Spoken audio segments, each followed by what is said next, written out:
don't you get bored of just like dancing between two ideas constantly? There is more than just good and bad. You know, there is like a whole world of possibility in between black and white. You know, there's a whole rainbow to be explored. And I get it, dude. You're brainwashed into thinking this way. We all are. I understand. This is how you get people controlled. Hyper you get people hyper hypnotized by their own identity.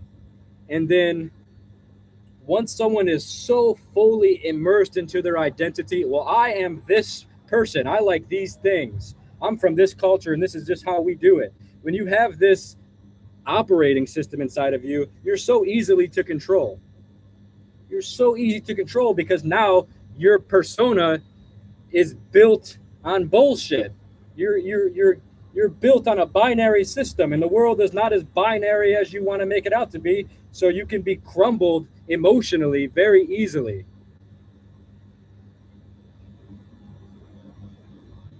Culture is not your friend. Yes, exactly.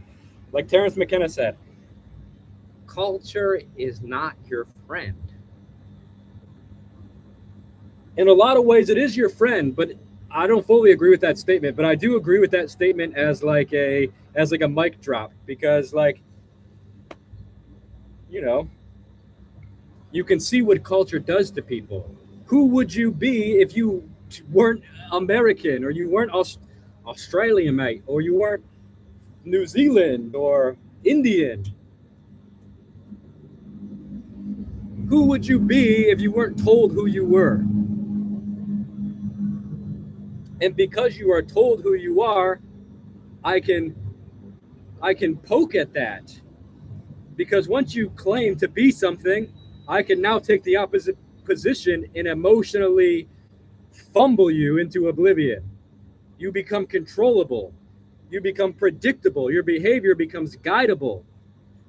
You see how this whole system is working?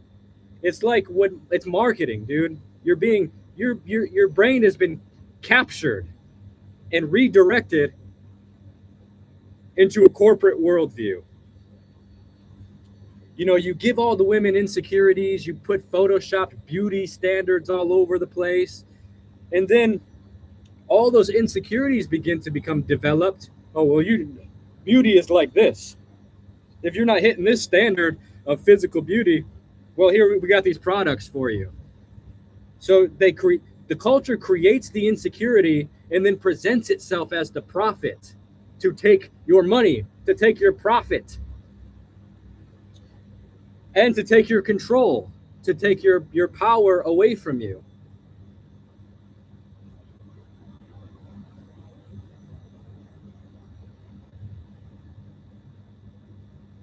You feel it? You see what I'm saying?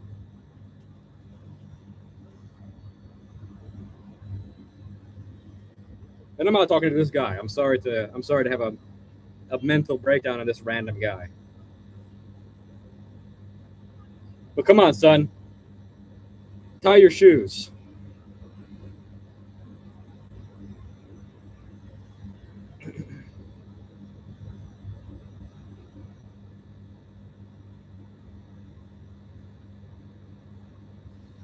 Yeah, I have big wishes to go to Mongolia. All those those eastern, well, I guess they're like Western Asia, right? Like Kyrgyzstan and Uzbekistan and all these interesting stands countries and Mongolia, that whole little chunk of world right there. I'm very interested to go tune in and turn on over there.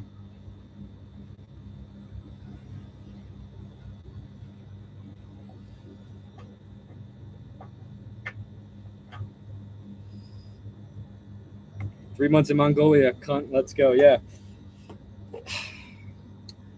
it's just every option in the world is like possible, and it all everything sounds like fuck yeah, I need to do that. But I think here's my plans for next year. I'm going back to Ethiopia because I have some commitments there to finish up this documentary I've been making. I need to see their Christmas. I've been making a Christian documentary in Ethiopia, and yeah, I need to go back there and finish that. So I'm going to spend all month in Ethiopia in January, and I also have to film a couple. Yeah, I've got some unfinished business in Ethiopia, and then after Ethiopia, China. The thing is, I'm basically traveling right now up until November, and I want to have a little break, so I don't want to go too crazy between November and January. So China, February, March, April, and then this is actually what I'm most excited for besides China is I'm going to go to Lithuania in June and experience their midsummer. I've always wanted to learn about paganism in Europe, the original spiritual traditions in Europe, like the nature-based wreaths and bonfires and nature spirits and the solstices. So I'm going to go to Lithuania in June and just spend all of June in Lithuania trying to understand midsummer and the original religions there. I'm so excited. I can't believe I've never had the idea.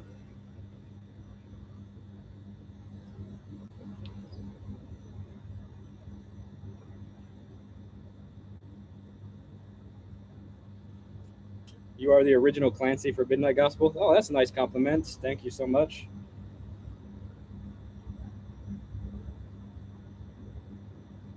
Paganism in Europe is a recreation.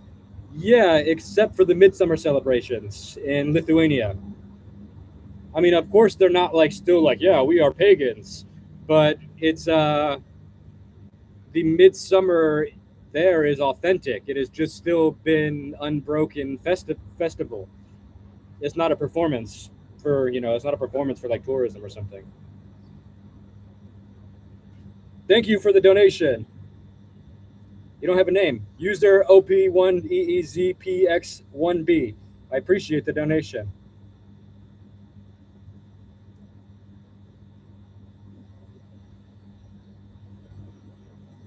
Lithuania and Kazakhstan. Sounds good, right?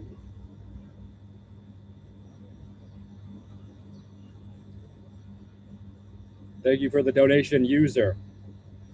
Feel free to ask me anything. I am an oracle from the internet.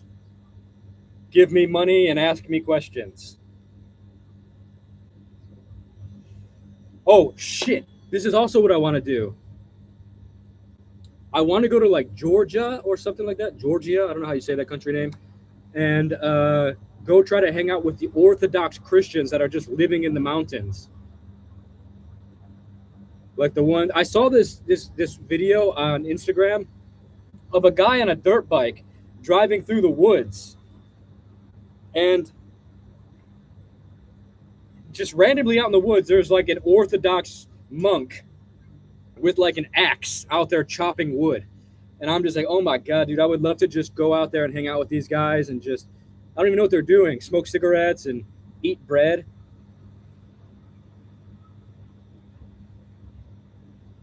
Are you ever coming to Argentina? Fuck, man, I want to go everywhere. There's not enough time being alive. Please, God, give us just an extra 100 years. Yes, Appalachia. I want to go to there too. I want to do a whole U.S. a whole U.S. thing. U.S. tour.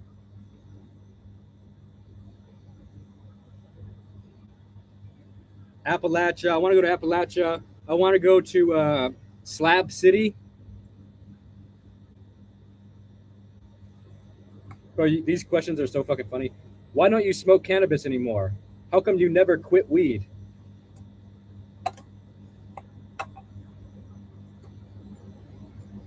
Polar opposites. Yeah, if anybody wants to drive me across the U.S., let's do it. Or even just somewhere, and I'll just hop out and just keep going. Would you go to Australia? Yes, I would. I'm planning on it one day. I just got to get these other places out of the way first. give you gas money and food. We'll just live stream the whole time and hope that people donate enough that we can survive. Buy your plane tickets.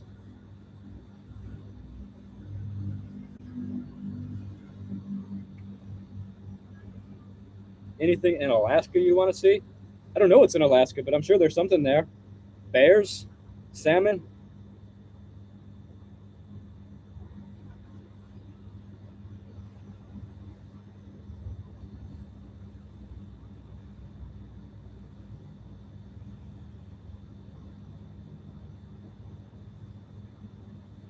Did the ayahuasca never recommend getting off weed? Man, no, it didn't. By the way.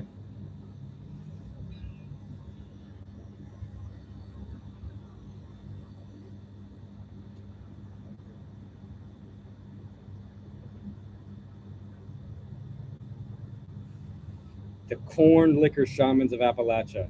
That's pretty cool. Jordan, you should actually just come to the US and we'll just do like 2 months, just like hoping people, we'll just like hitchhike with YouTube subscribers. I'll just say like, hey, here we are. If anyone can drive us to the next place or show us your town, and we'll just go see like the weird towns all around the US and just vlog it and hope that we can make enough money from live streaming. I would love to go like do that. The corn people, the moonshiners, like go down to like Louisiana and go like crawfish hunting.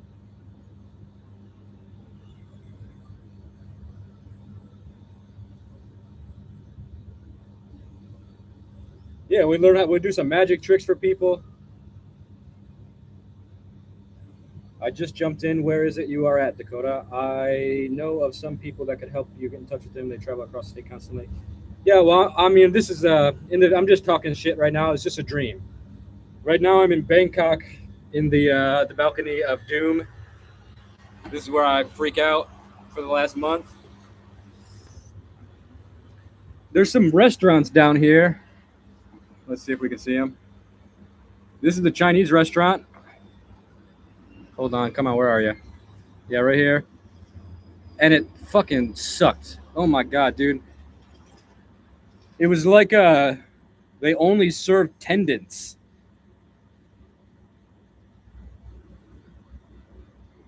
Like, the fuck is going on there? Then there's a 7-Eleven next door. You can't see it, but that's where I go get all my Thai teas from.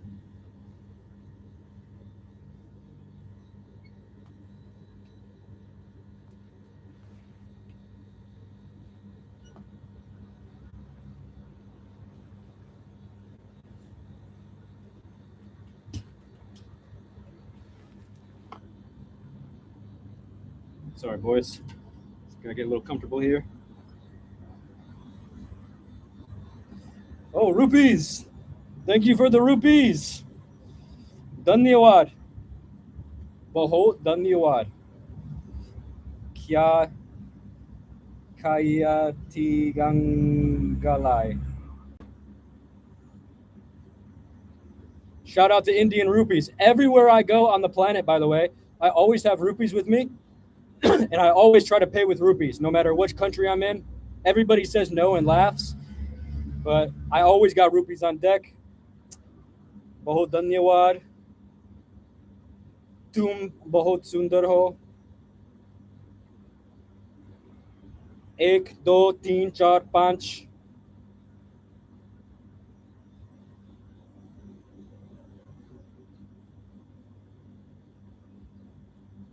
How are you celebrating Independence Day? Man, I'm just in Thailand being proud to be an American.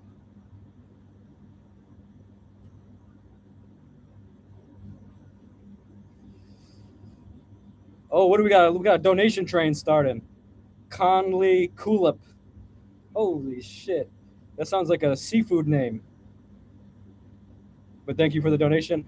I love you. 8905. I always love when people have numbers in their name. Why did you choose those numbers? Is that your birthday? Were you born in 2005? I forget that can be possible. I'm not happy with America right now. I don't think I've ever been happy with America as a political state, but my God, bro, I love the country. I love Americans. I love the land, and I'm so proud to be from such a beautiful place and such a place that is so artistic. America produces artists. I love your mushroom videos, bro. Thank you.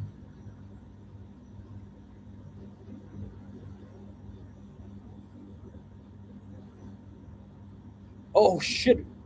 Wait, what time is it in the U.S.? Is this still 4th of July in the United States right now?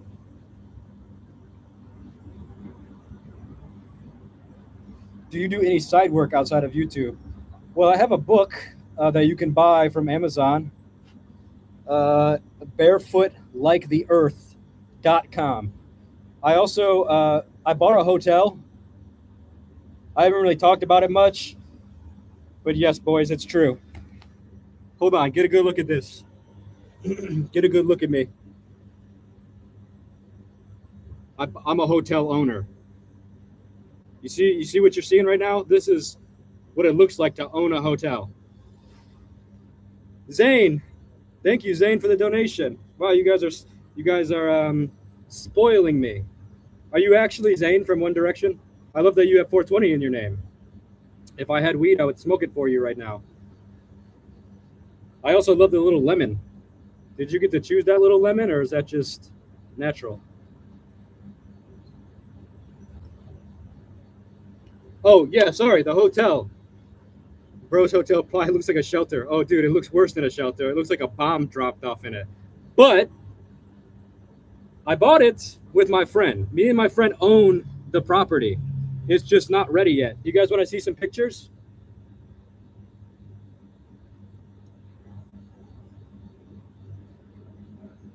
Let me show you. Let me show you some pictures. First of all, you guys got to see this. That's Mickey Mouse with boobs giving a thumbs up at a temple in Thailand. No, you guys are going to be shocked when you see this hotel, by the way. Who's that guy that said my hotel looks like shit? Just wait. You're going to apologize in a second, and you're going to say, damn, and dap me up. Because I am so excited about this, and this makes me feel like, okay, if my YouTube fails, which it kind of has and is a little bit sometimes. Sometimes it does good, sometimes it does bad. I'm not consistent enough in it. But if all fails, at least I have this.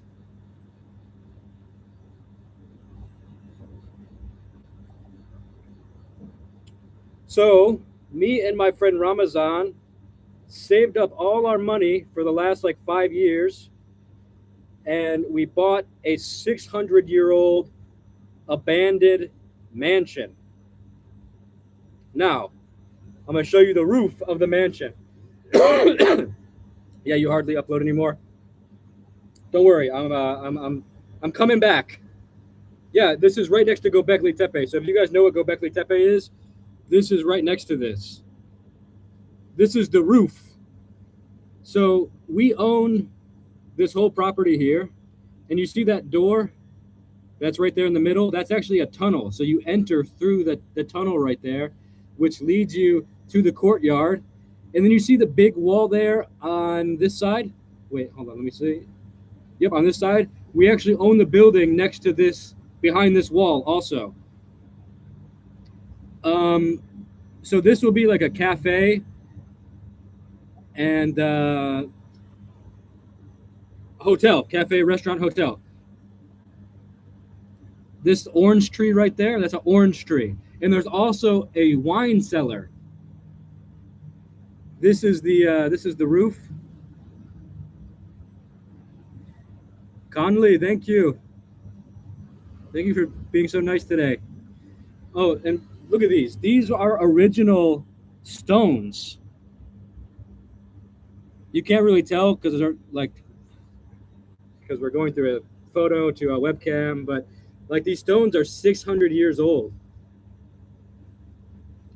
Oh, this is cool too. Check this out. So this is one of the rooms on the roof. we have to add a ceiling to it. Like I said, it looks like a bomb dropped in it, but like, look how incredible the architecture is. You have to keep the stones. Yeah, we're keeping everything.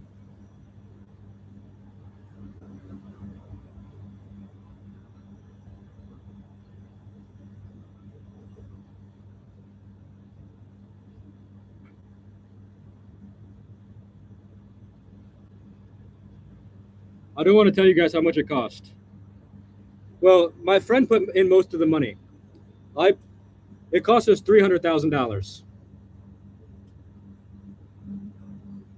I put in 120,000, and my friend paid the rest.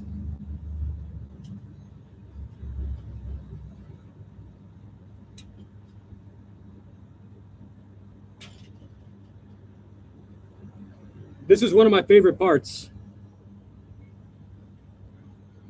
There's these staircases that go both ways.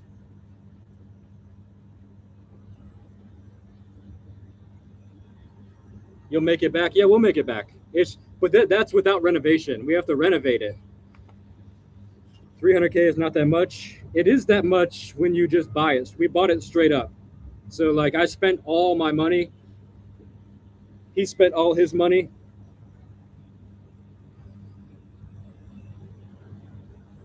It's not a lot if it's like a loan or something, but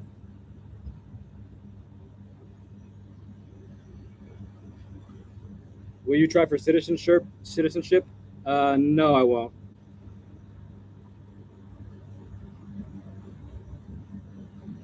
I don't want to be a Turkish citizen. Thank you. It's big moves. Yeah, I haven't talked about it yet because I don't. It's still. Well, I don't know. It doesn't feel real for one. I feel like an imposter a little bit. And for two, it's not even close to being finished. But I plan to vlog the whole thing, the whole building of it.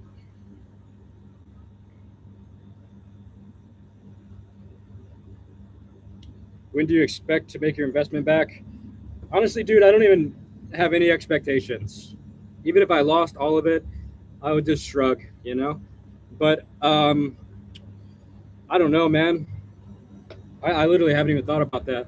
I feel like it's going to take us 5 years to even get it fully where we want it to be.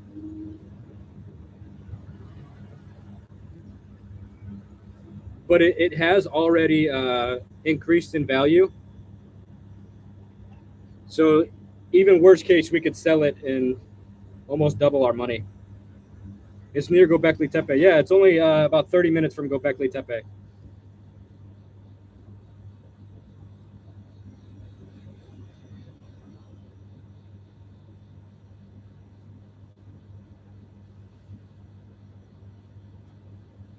Your whole life isn't real. Thurman Ramdas, listening, constant travel. I think my life is wonderful. Blip life a little. I understand that it looks like that from the outside, and I do feel like, yeah, of course, my life is pretty crazy.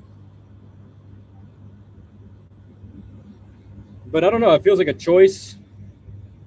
It feels like I'm free will maxing, and I realized how to free will max. And when you free will max, it's just like, oh, Conley, I didn't realize that you supported the membership. I'm sorry, I never saw that message before.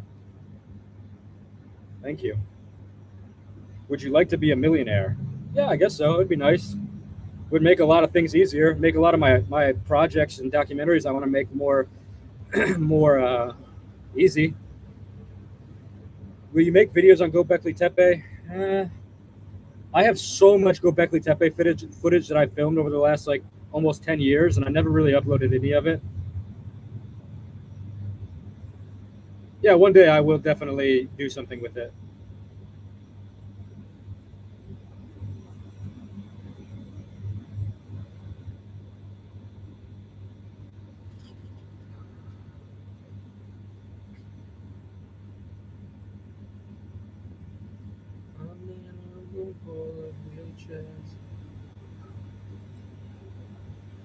Will we get more podcast episodes between adventures? well, I've been doing a podcast once or twice a month over on the Be Here Now network. Right now, I feel like that's all I can offer, and they're good podcasts. I think they're the best podcasts that I've been making, and it being on their channel makes me feel like I have some pressure to do it because I promised them I would offer them once a month. And yeah, so you'll see stuff there. Be Here Now network. Did you come into money? No, dude, I've fucking been working my ass off for my whole life.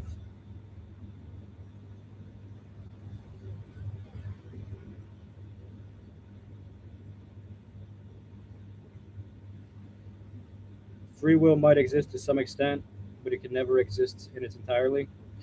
I don't know. I definitely feel like I'm choosing stuff, but yeah, maybe.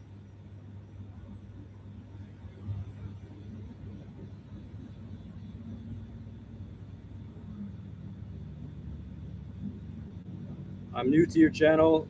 Welcome, Lou. Most of these, I don't get. I feel like I don't see new people very often because I don't post very often. So like all these people have been in my life for a very long time. But I'm hooked, and I share you with my community. Thank you. I appreciate that. I promise to make new videos, good ones for you, so that you feel proud to share. Zane, you became a member too?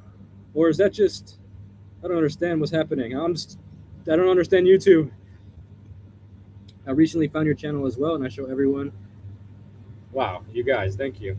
What videos do you like? What kind of videos should I post more of? I'm in charge of a $50 million company and dream to multiply it by 5. Nice. You just discovered my channel a week ago? Damn, I didn't realize that people were discovering my channel still.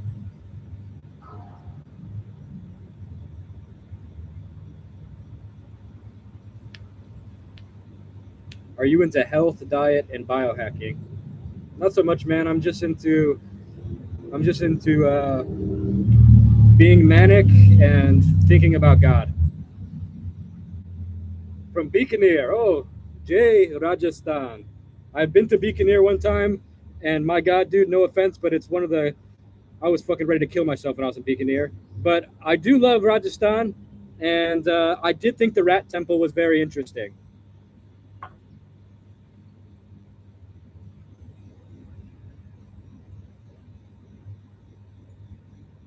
Best video ever was sitting at your kitchen table.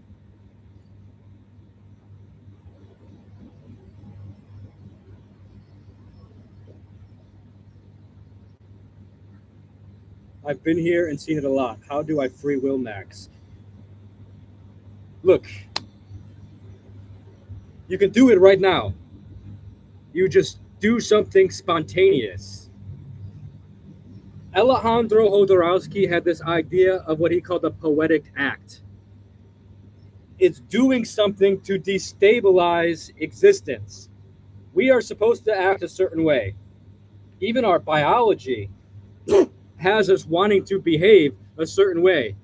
We get embarrassed, we get shy, we get shame.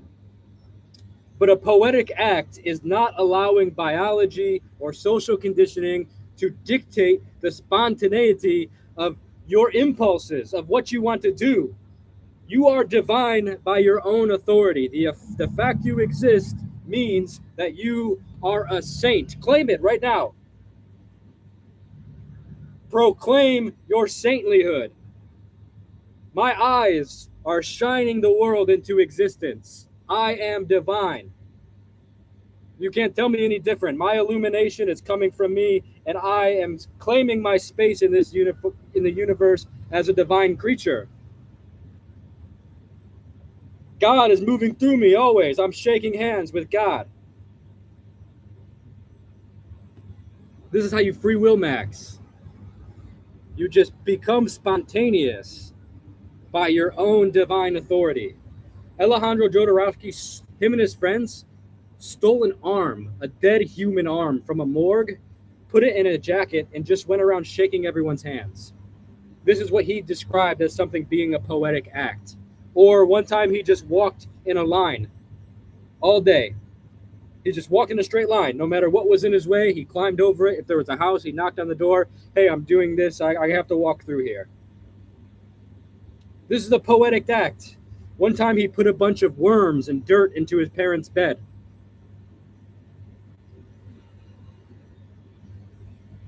This is free will maxing.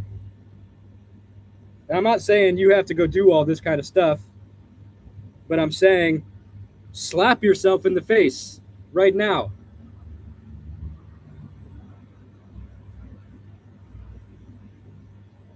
The concept of divinity doesn't exist because we're all in hell or form of limbo, the divine comedy. That's your choice. Free will. With my free will, I'm proclaiming something different. Each step I take is divine. And no comment in a YouTube live stream can shatter that reality that I'm living in. I can feel each step in my better moments.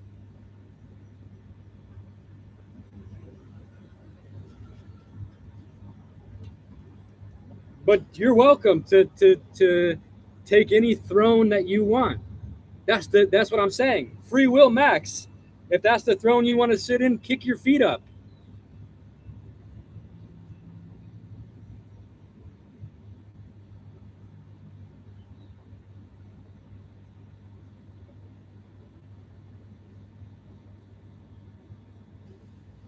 I love you also, Ziggy.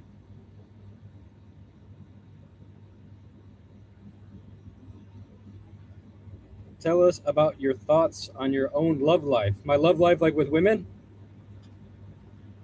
I love women. That's my immediate thoughts. Do you want me to, if you want me to elaborate on something specific?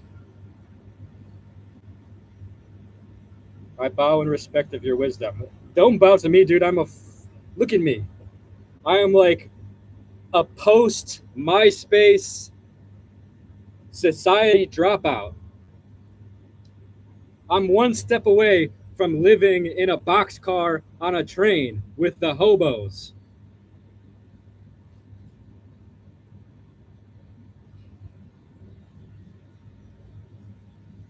Are you into semen retention? I'm into semen release, brother. I'm just coming all over the place.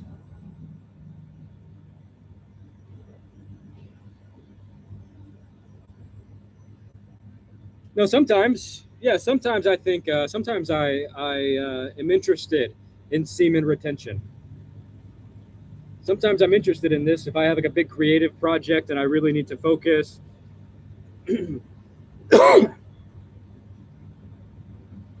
One time, you guys want to know something hilarious? One time I met, actually, it's the guy who smoked 5-MeO DMT and slammed his hands on the ground and said blood 6 inches from my face. That guy. And if you haven't seen that, just type in I gave an Agori DMT and he laughed at me.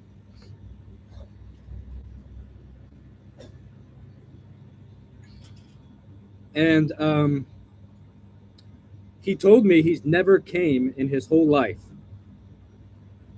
It's okay, maybe I believe him. But he said that he comes out of his eyes. He said because he's never come out of his because he's never come before, that it comes out of his eyes.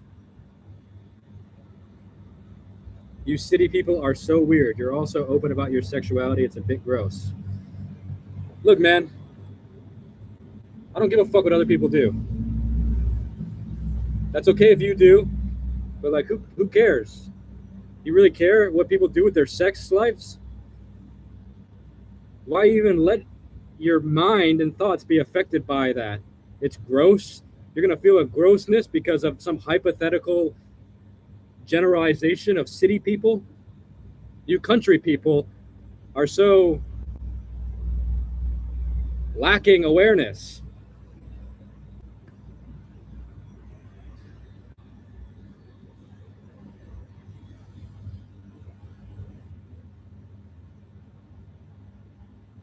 Look at me defending sex impulse. But really, though, like, who cares, you know? Like, human beings are human beings. We're animals.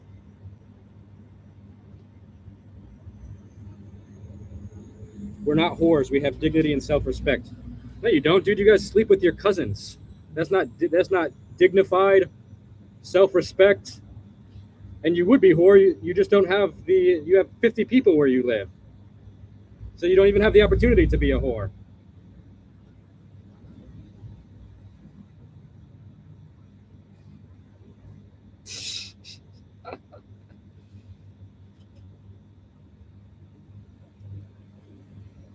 You have like one of your 6 cousins to choose from.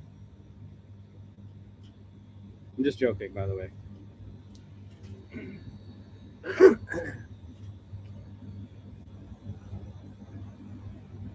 No, I love Appalachia.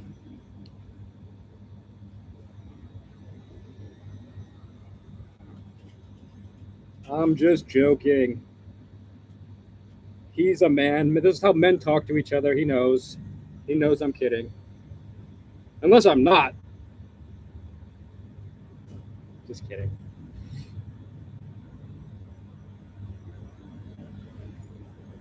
Say hi to my girlfriend, Anna from Venezuela. Hello, girlfriend, Anna from Venezuela. I hope everything's okay in Venezuela. I almost said Venezuela.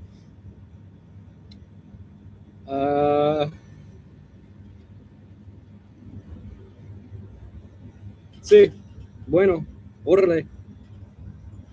Viva Venezuela.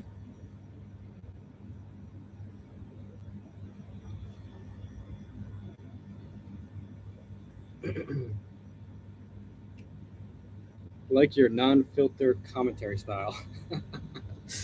Thank you. Sitting with Melissa. Thank you for the donation, my sister. And thank you for, yeah, you know, I was saying something earlier that I don't think I got to finish the thought. And that thought was that I used to want to show India and the world in a romantic way because that's how I saw it. And it actually stopped me from sharing YouTube videos in an authentic way. Like, I would cut things out that didn't enhance the myth that I wanted the world to be. And like those Agoris, I don't know if you were in here earlier, Melissa, but earlier people were talking about these guys I met in India that were like killing animals and wearing human skulls and stuff. And they asked me if it was theater. And I, maybe like 3 years ago or 4 years ago, I would have made a video about this and presented it as being a romantic myth, something that's actually like real. And even in the moment, I like saw it as being theater, but I didn't want to accept it. I would kind of even battle myself with it, like, you know, I'm just projecting. I'm an outsider. Who am I to say this is theater? But after I've been traveling for so long and maturing and growing and understanding the world, and I just feel like I've given up on like trying to project my romanticisms onto the world. I actually think it's more romantic that it's kind of fucked up. That people are actually doing a theater when it comes to spirituality, and that humans are just fucking crazy creatures. And I feel inspired to just be honest now. I wanted the world to be romantic, and I give up on it being romantic in the way that I thought it should be.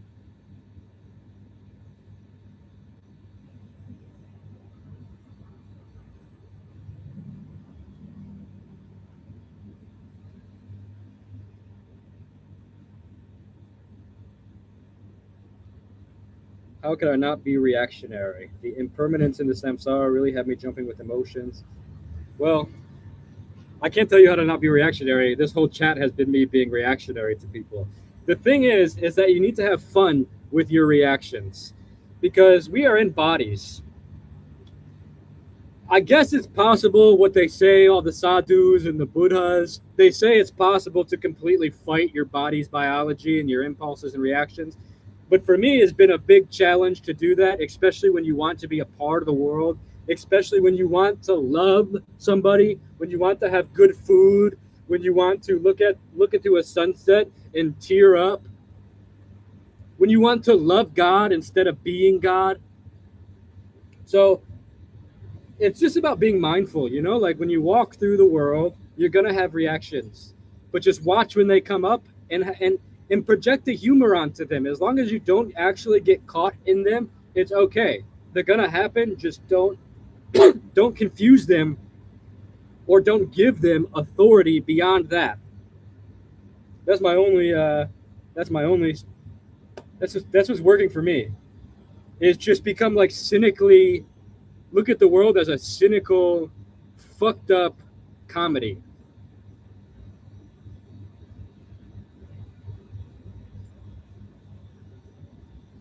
I'm caught in attachment with Xanax user. Oh man, I had a lot of friends growing up that were hooked on it, and I used to see my friends nod out. One time, my friend's girlfriend nodded out and just smashed her head on the wall and didn't even react to it. She just like laid there, and I was just like, why would you take this?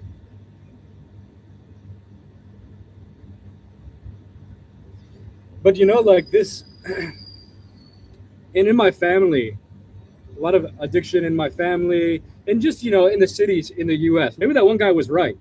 Maybe us city people are just completely fucked up. No, that's not true. Country people are on meth and have like no teeth and stuff. So we're all in a fucked up situation.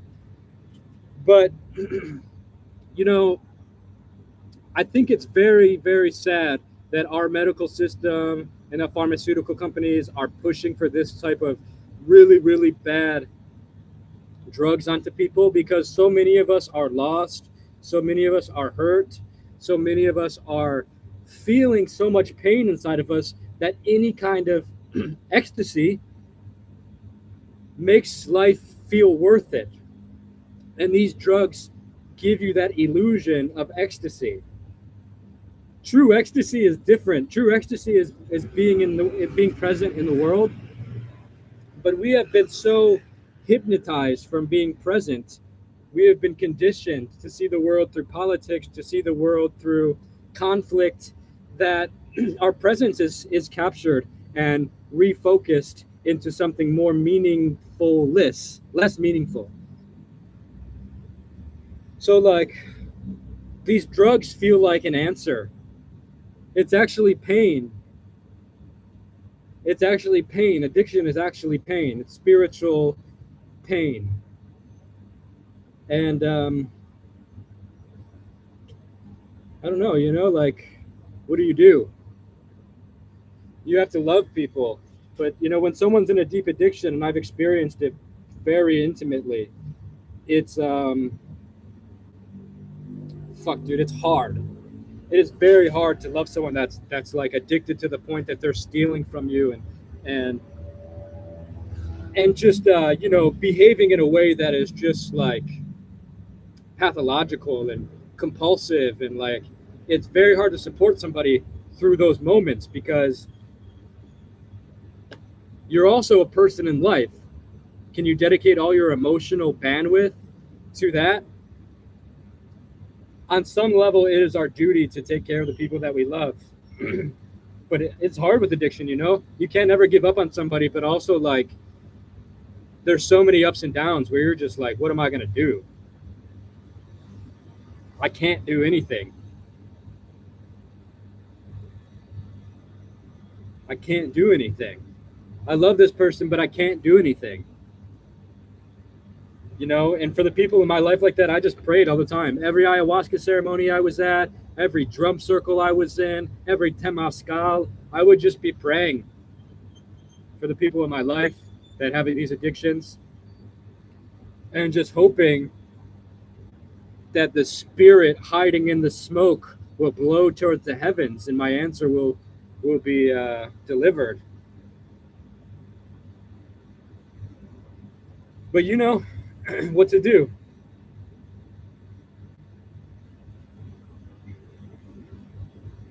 People have to want to change. I know that's such a cliche to say about this kind of stuff, but like they're going to suffer until they wake up or until they die. And you just have to make sure that you love them through it. You can't change them.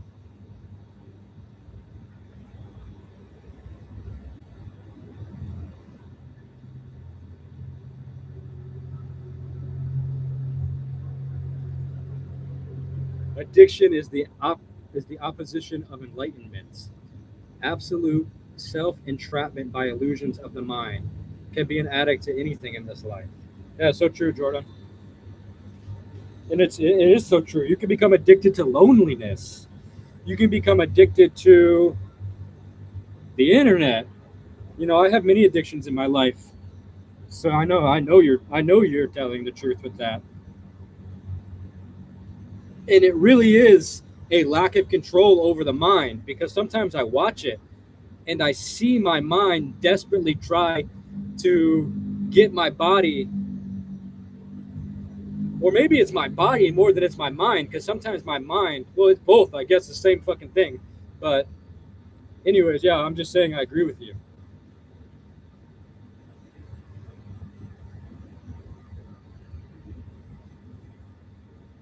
You can become addicted to enlightenment too. That's true. It's all such a trap. Sorry, guys, I'm stretching. Stretching my hips. It looks a little weird, like it looks like I was, yeah, it looks sexually confusing, suspicious.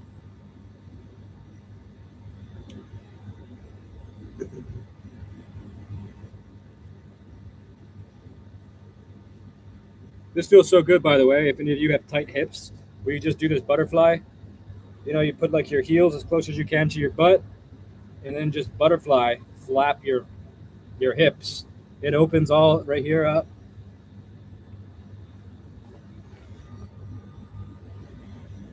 Do you think this is a demonic hell realm?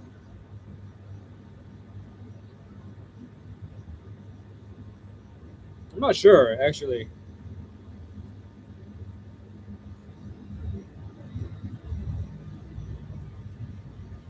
Do you think some people have an unhealthy ayahuasca addiction? Yeah, probably most people.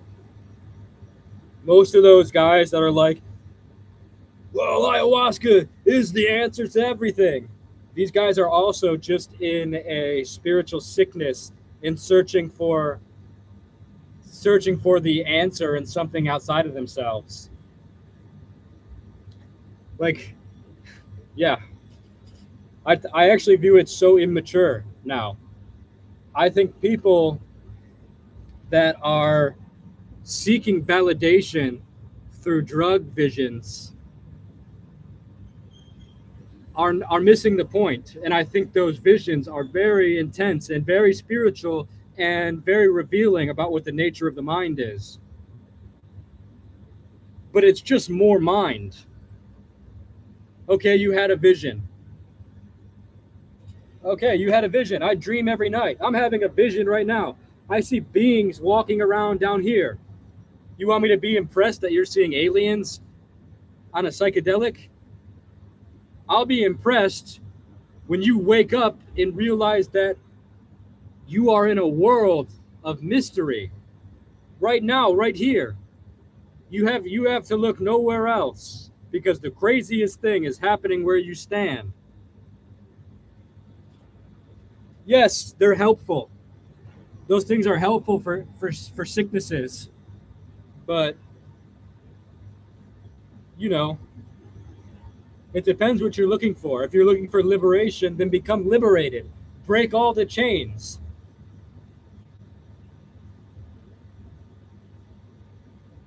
Earth is one big open world game. Yeah, I love it. It's so true.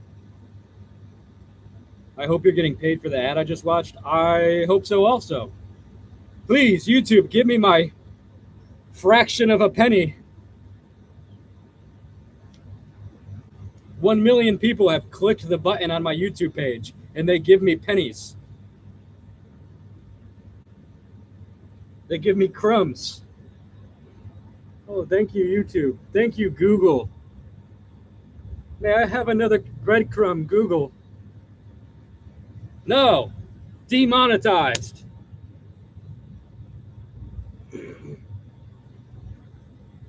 Penny for your thoughts. Yeah, literally pennies for your thoughts. Just took about 2.5 grams of penis envy. Rocket, baby. Rocket, ship yourself out of this place. Are you monetized again? Yeah, I'm monetized again. Alhamdulillah.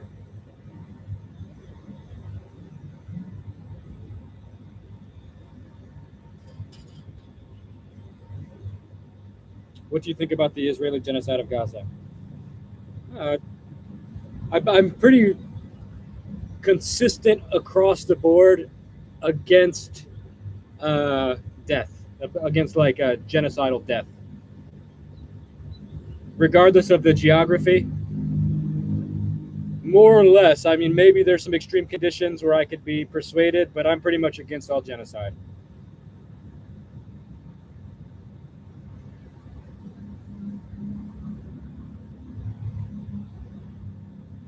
Hey man, do you do something else to make money? Yeah, just cross my fingers mostly.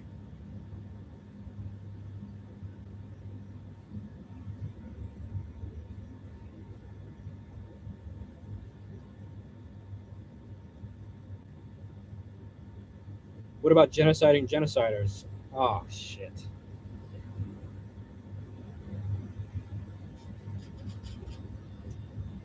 Will you create a new type of content videos? I don't know about a new type of content. I'll probably maintain the same kind of content I'm doing, but I do plan to grow and explore and experiment and make new videos. I actually have 3 YouTube channels now because I'm in such an exploration phase. And I still don't fully understand myself or my art or what I'm trying to say, but yeah. But I'm thinking and I'm in the kitchen, so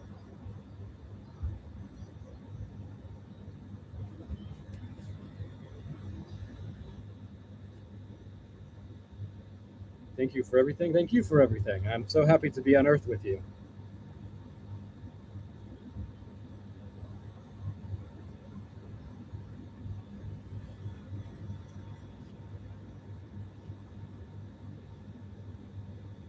I watched your videos and decided to go to Parvati. Thanks for making those videos. Thank you for watching them. You know, every time I go to Parvati, I feel like a celebrity. I think I'm the most famous in the world in Parvati. Every time I go there, I'm getting so much love, and it feels like everyone's just, yeah, I feel like Justin Bieber of Parvati.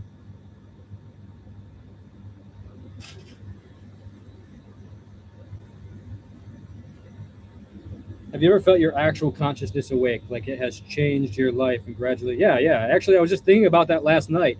I remember mini upgrades. It's almost like you have like an actual upgrade in your operating system. And I can remember a few of them. Like I remember when I was with my grandma, and I became conscious of the voice in my head. And then I remember the moment I was in my kitchen, and I became conscious of mindfulness.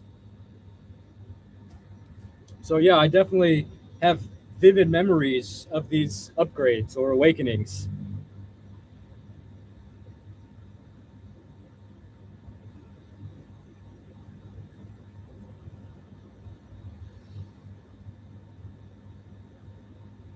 Thank you for everything. I'm glad I found you, and I wanted, yeah, you know, I'm glad you found me also, and I'm glad I found you in this mystery of life. Somewhere in the chaos of the universe, here we are. And yeah, you know, you'll always have an opportunity to make money if you come from a big Western country and you have opportunity like in America or New Zealand, Australia, England, Europe. So many places have opportunities for basic jobs. So just take a risk in your life. And if you have the opportunity to take a risk and, you know, worry about the rest when you have to worry about it. If all fails, then that that opportunity safety net that culture has built will be there for you. McDonald's will be there for you to work, you know. What's your go-to place to stay? Must visit places near Kasol. You know, my favorite place, which I don't know if you will feel this, but there's one place called Rucka's Cafe. It's in Chalal.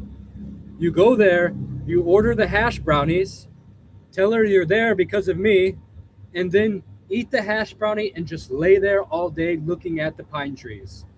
I promise it'll change your life. And then, go to Grahan, go to Milana, go to these places.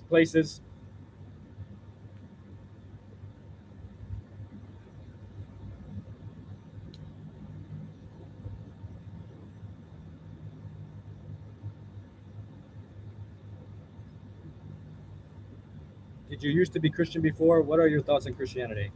Well, I was born, raised Christian. I'm American, and most Americans are raised Christian.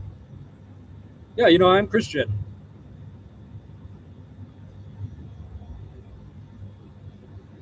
I guess I'm not like traditionally Christian because I also believe Mahadev, Lord Shiva, Har Har Mahadev. But I do believe that I do believe in Jesus also.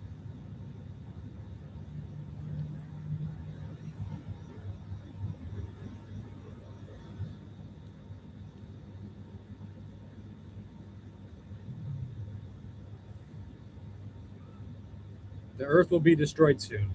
Seek the living word of God. And you know what Krishna said?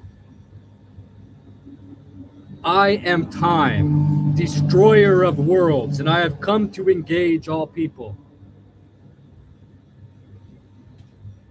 Every earth that has ever existed has been destroyed. Every entity, living being has been destroyed. Right now, you are in the mouth of God being chewed apart. You too will be destroyed. Who cares? It's happened before, it's happening now, and it's going to infinitely happen. Enjoy yourself.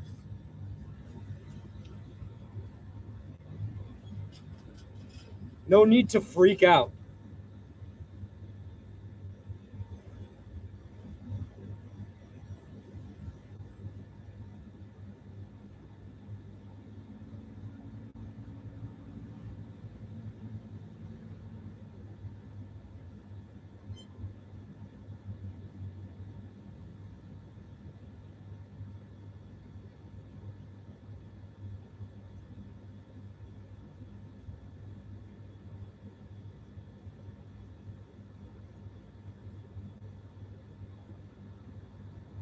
I saw this video of a little kid riding a dirt bike on a dirt bike track. He must be like, I don't know, 5, 6 years old, very small kid. And as he's riding, he's got like a camera on and stuff and a microphone. And as he's riding, he goes, "Who is controlling my body? Who's controlling my body?" And then he goes, "Wait a second, I'm controlling my body." And you see this little kid have a burst of awareness. And I pray that he maintains this level of mindful questioning. Because really, who is controlling our bodies? I have been so many different characters in my life. If you tell me to go, am I who I was when I was 13? Yeah, in a lot of ways, yes. In my soul, yes. But the way I presented myself, no. So who is moving through me? What is the energy that is producing all these presentations? Is it me? And what the fuck does that even mean? Oh, it's just me. Oh, it's just I'm doing it. It's like we use words to diminish the mystery of existing. Like we have to create words, otherwise we will just explode from astonishment. Because like even this God, consciousness, it's like, yeah. But if Jordan, it's like what you say. My friend Jordan always says, like, when you see a sunset, it's like a religious experience. But as soon as you say, like, man, that sunset is beautiful, you add a layer to that religious experience. You now add a middleman. You now add a dogma between you and the religious act, the religious ecstasy. You have now cut the ecstasy and sacrificed it for a philosophy of, wow, that is so beautiful. So like in a way, it's like language keeps us from actually being in it. Does that make any sense?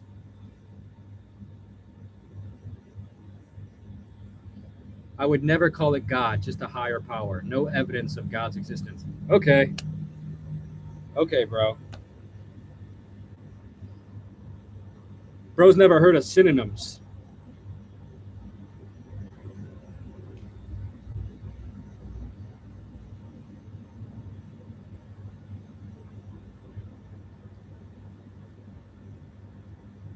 Yeah, there's some mystical energy, higher power that's just like maintaining, creating, and producing all of reality, but I would never call it God. Okay, brother.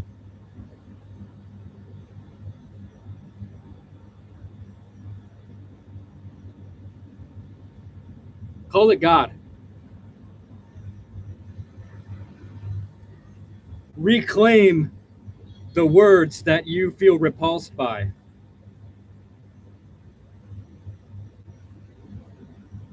I actually had so much problem with the word God too, just because it's like ugh.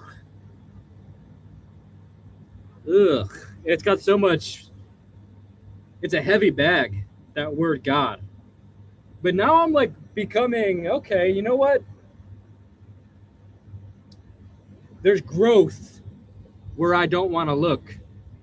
Everyone talks about the shadow self and stuff. It's like there's growth in examining what's in the shadows. You know, a lot of us only look where the spotlight is at. None of us want to look where we don't want to look because we don't want to look there. God, ugh. But I'm learning this is actually the whole place we need to be. Leave the light and go into the darkness, and you'll find that there's something big upgrades waiting for you there.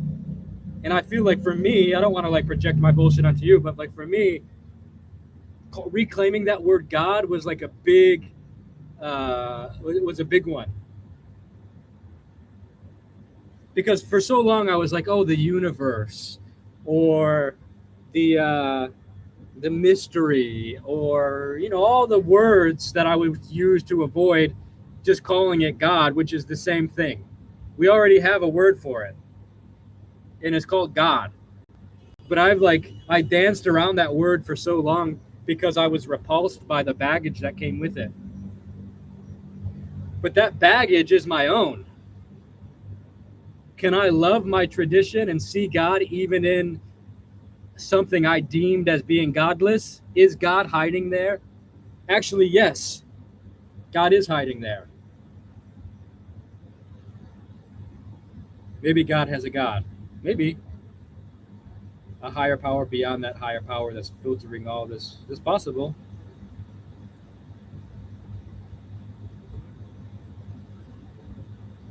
God having a God. That is similar to Hinduism. That is true. That conversation you had with Robert Thurman was legendary. Thank you so much. I appreciate that. R.I.P. Bob Thurman. Out there in the Buddha Lokas. We're speaking of you. Listen to us, Bob, as you transition into your next life through the Bardos. As you blow in the winds of your karma, may our prayers for you crack through so you take a favorable rebirth. We are praying for you. I hope that you accumulated enough merit that our prayers crack through and you enter into the lokas of compassion and spirituality. God bless Bob Thurman. God bless Ram Dass. God bless you and your families.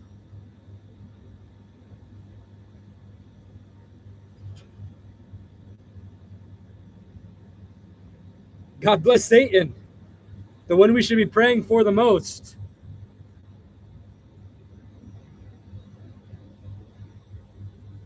May Satan wake up so that we all wake up.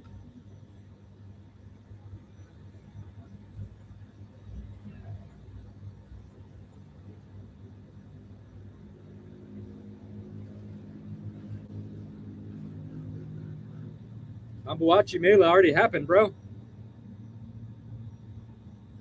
You missed Ambuachi. It was last month.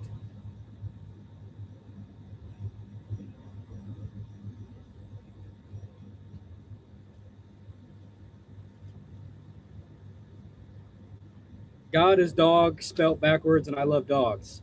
That's a religion I can get behind. Live long and prosper.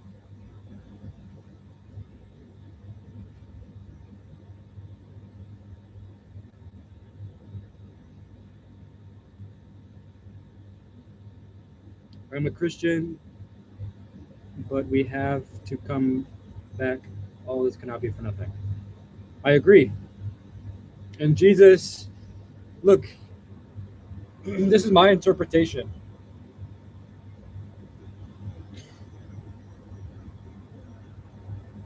The Buddha showed that awakening was possible,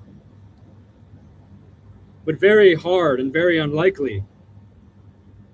He tried giving so many directions to people and was successful, and is successful for a lot of people.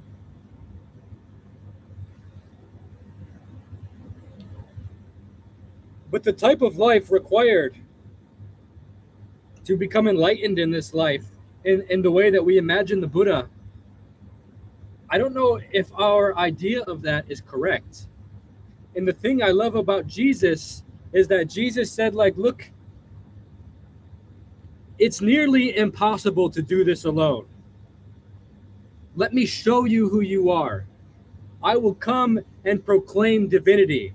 Watch how you react. Watch who you are bubble to the surface in the face of divinity. Let it all out. Let out all the human darkness onto me.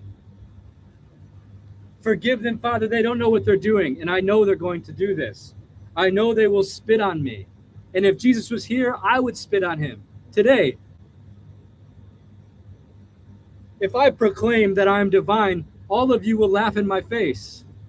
We would do the same thing to Jesus, and he knew that we would do it. And he stood in the storm and said it anyway.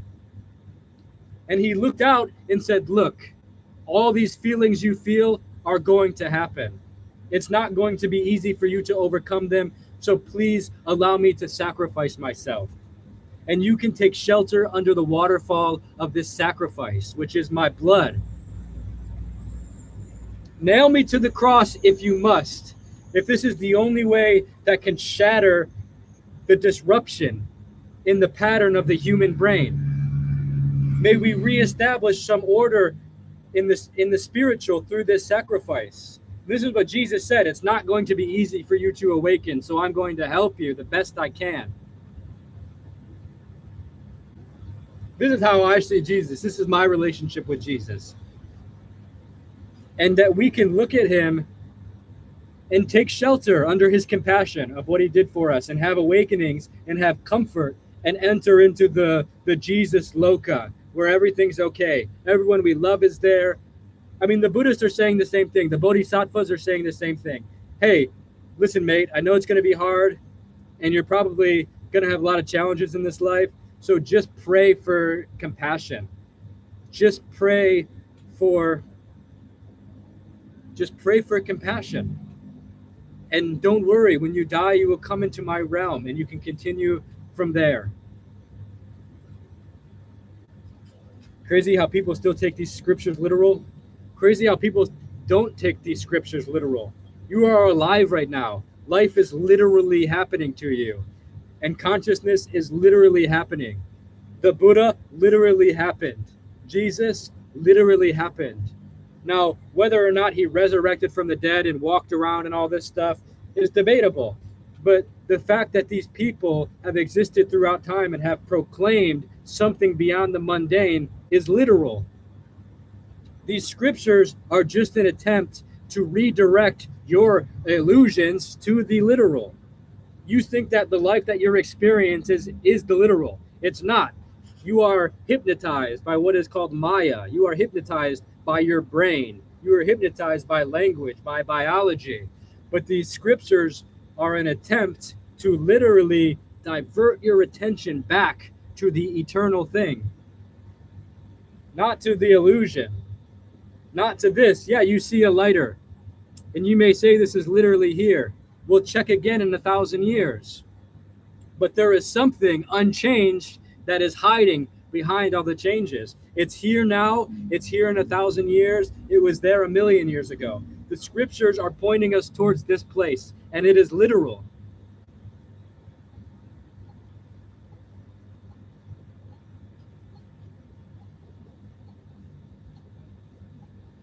What would you like the mother of my children to be like?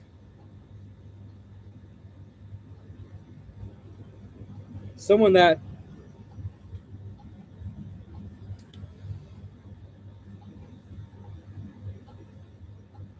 can reaffirm that life is beautiful. I want like a strong woman that can make me want to be a better person. It's literal but fragmented by our assumptions. I like that. You just summed up everything I just said in one sentence better than I could. Jesus does not keep people stuck in the matrix. That's I'm the own person. Yeah. We're all choosing.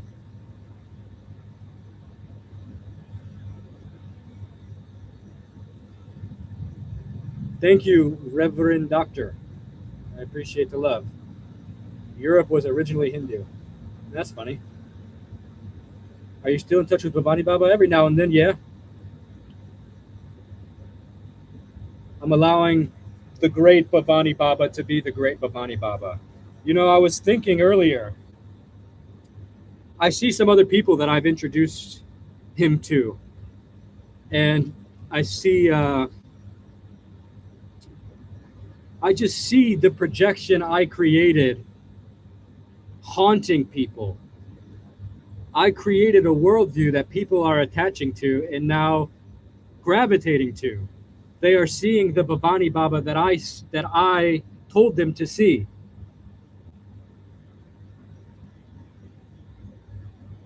And that's not to say he's not that. But of course, he's a man that is in this life. And he is a very interesting person and one of the most interesting people I've ever met. And one of the most important people that has reflected to me something very deep. Like this dude has shattered he's shattered me so many times. And I some way have regrets for packaging that shattering into a YouTube video and sharing that with other people. Because now these people are, for one, bothering him. For two, romanticizing my projections of Bhavani, which is okay. But I just see these people say things like Bhavani is my guru. When I met Bhavani, it was just like a friendship happening, a very deep spiritual karmic dance happening. And I've now kind of turned him into a character for people. I see people calling him, Bhavani is my guru. Now, Bhavani will never accept anybody as a student formally. If you want to call him that, he's probably compassionate enough to allow that. But I feel I've I don't know. I created a server and people are joining my server. And it's like they're taking it so serious. I'm seeing people take serious what the gods made for play. What me and Bhavani were doing as a dance, people are now taking as their own personal conclusion. And it's just so interesting.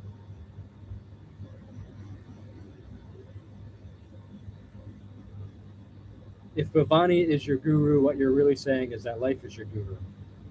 Yeah. Bhavani once told me only nature decides who the guru is. Any man calling himself as a guru is, more or less attempting to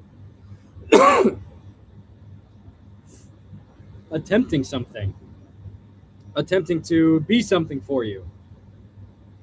The guru does not show up and say, "Here I am." The guru shows up and just holds a mirror.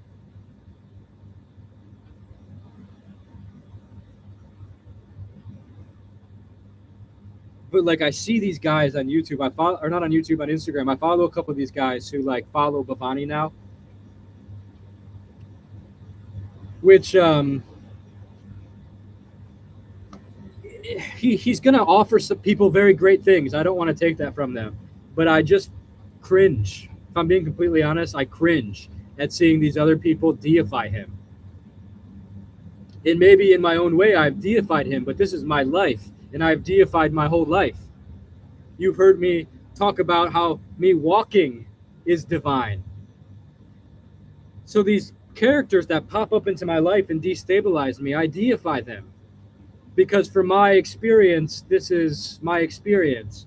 But to see people take the deities of my own life as their own, I just cringe at it.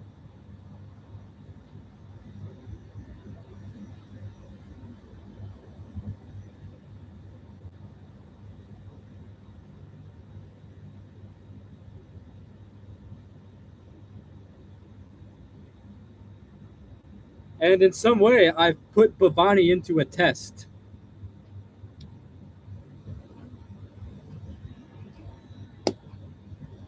There was a situation that happened before. This is just an example to highlight what I'm feeling when I talk about this. There was this guru that I had promoted on YouTube and told people about. You guys got to come see this guy. It's so interesting to be around a person like this.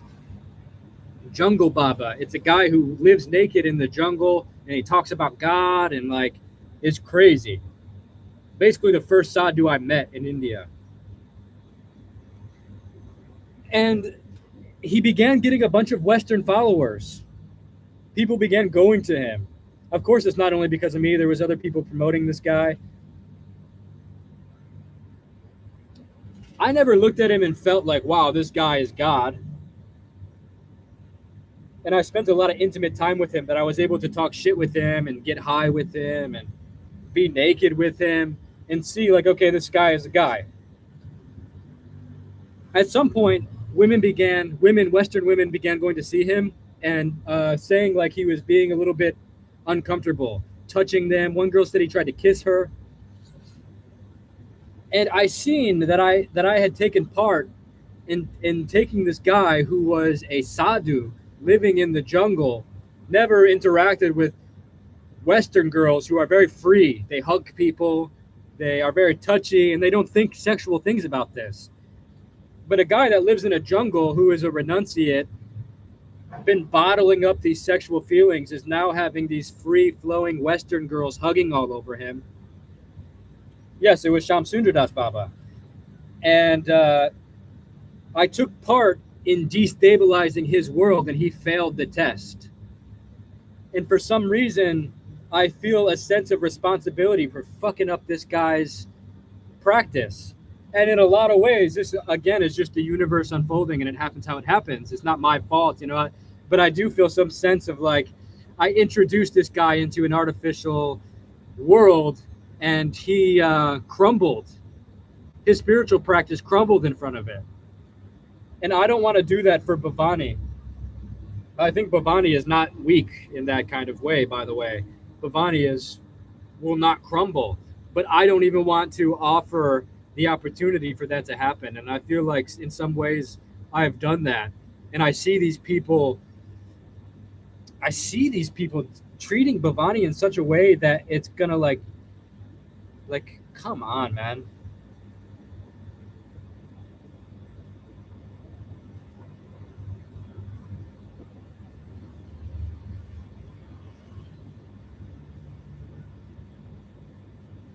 Leave him alone.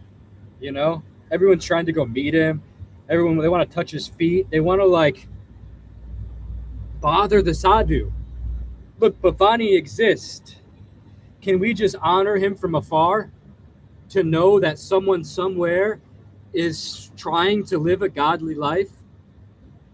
Must I travel and film it and fuck it all up. Now people want to go like steal his energy.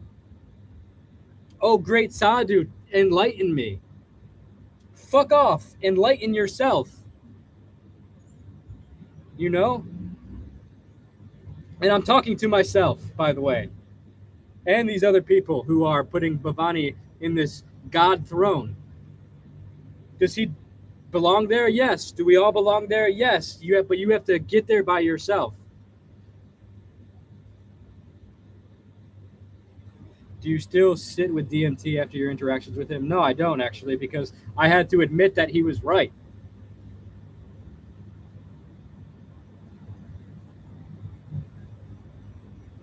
This is some kind of paternal figure seeking. Maybe, yeah, maybe.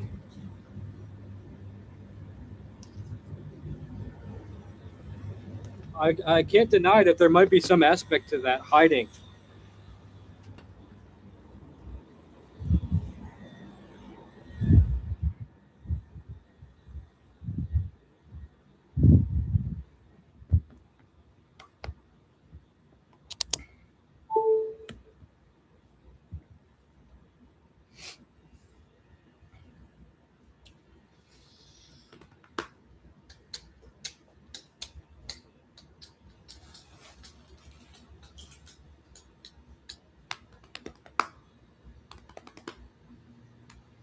What's that, guys?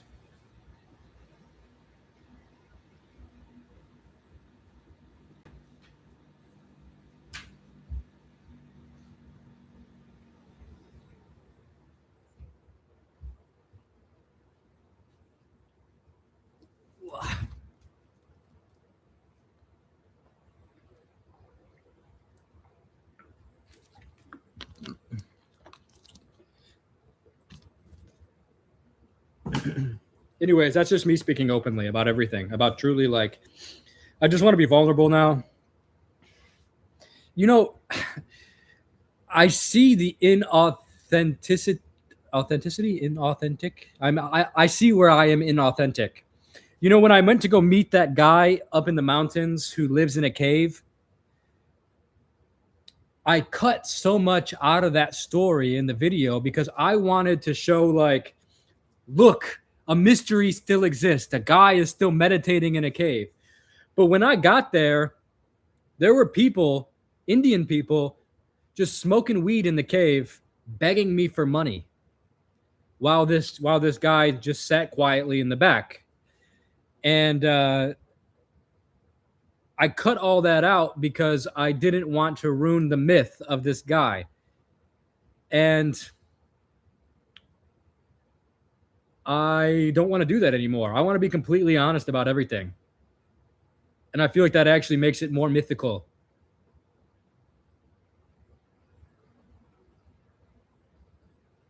Why don't you stream on Kick? Because I tried streaming on Kick and only got like 5 viewers. I don't have a year to build up an audience over on Kick.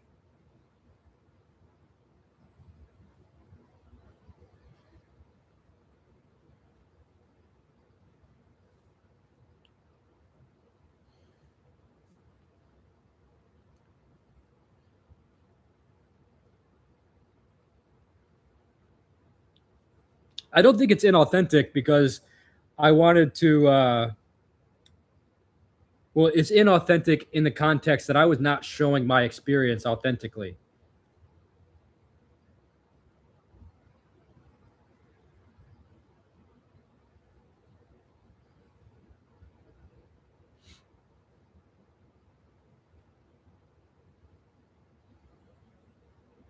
So, what arc are you currently? I want to be emotionally naked. I want to just like say what I feel and be like radically honest. I'm trying to become radically honest. Like if someone annoys me, I want to be able to look at them in the face and be like, you are annoying me in this moment. I don't want to bite my tongue anymore.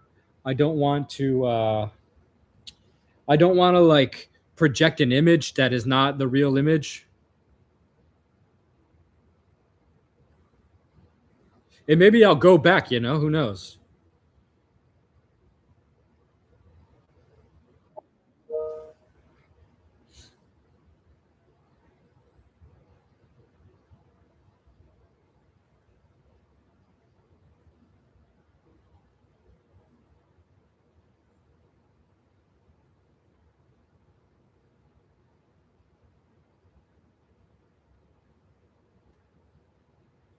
Do you hate pants? Sometimes I hate pants. Are you familiar with Leo Gora? The name sounds familiar. I can't quite put a face to it, but I think so. I will get Kick if you need support there. Nah, I mean, whatever. What is the point of me doing Kick, you know? I have YouTube.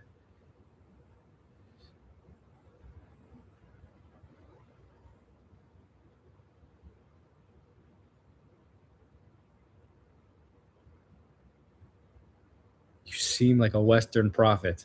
You said it. You said it. I have arrived. I have come to slap everybody awake, including myself.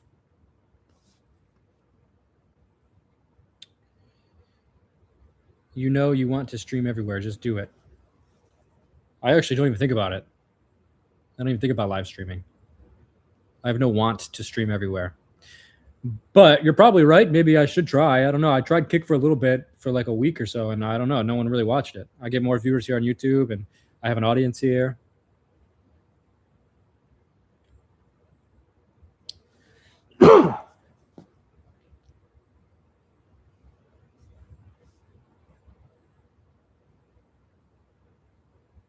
How old am I? I'm 34, which fucking sounds weird to say out loud.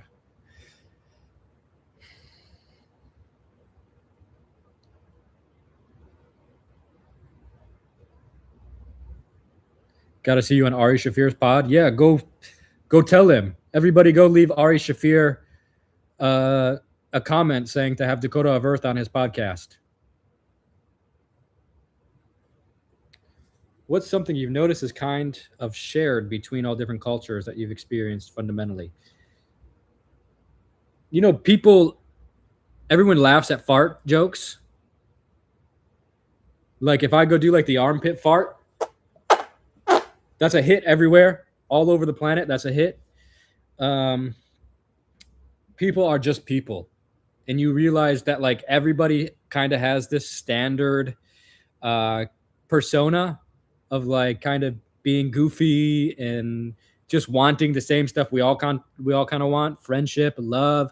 And then there's like culture kind of placed on top of that. So even in the remote places like Papua, you find people are curious. They're just like you. Excuse me, guys. As you can see, I'm like dying. I'm coughing. I have the hiccups constantly. I'm experiencing mortality. I get heartburn sometimes. I think I have sciatica. I don't stretch enough. You have an interesting line of work. How would you recommend about starting out on a venture like what you've grown? I mean, there's literally no other answer to it than just to do it.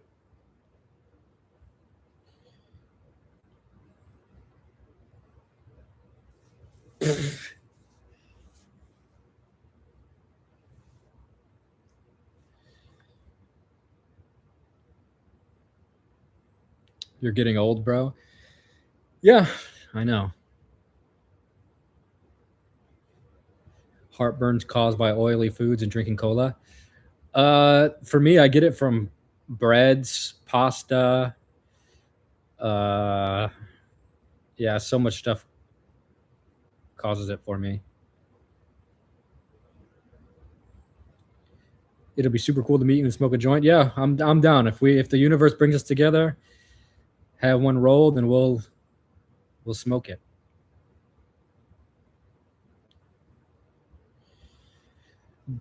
Anything you want to do in life, you just have to do it. I don't know. No one taught me anything different. Like, I remember when I was very young, you know, like 16, maybe even younger than that, and looking at California and the freedom that I projected onto California and LA and Hollywood. And I decided I'm going to go just live outside on the beach in California or in a van, or I'm just going to make it there and whatever happens, happens.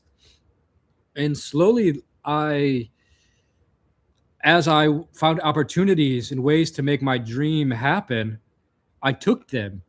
You know, my friend Ryan Horde. Shout out to Ryan. I love Ryan. He is the first person that took me traveling. I mean, I traveled with my family. I kind of spent a lot of time in West Virginia. My mom took me to Florida.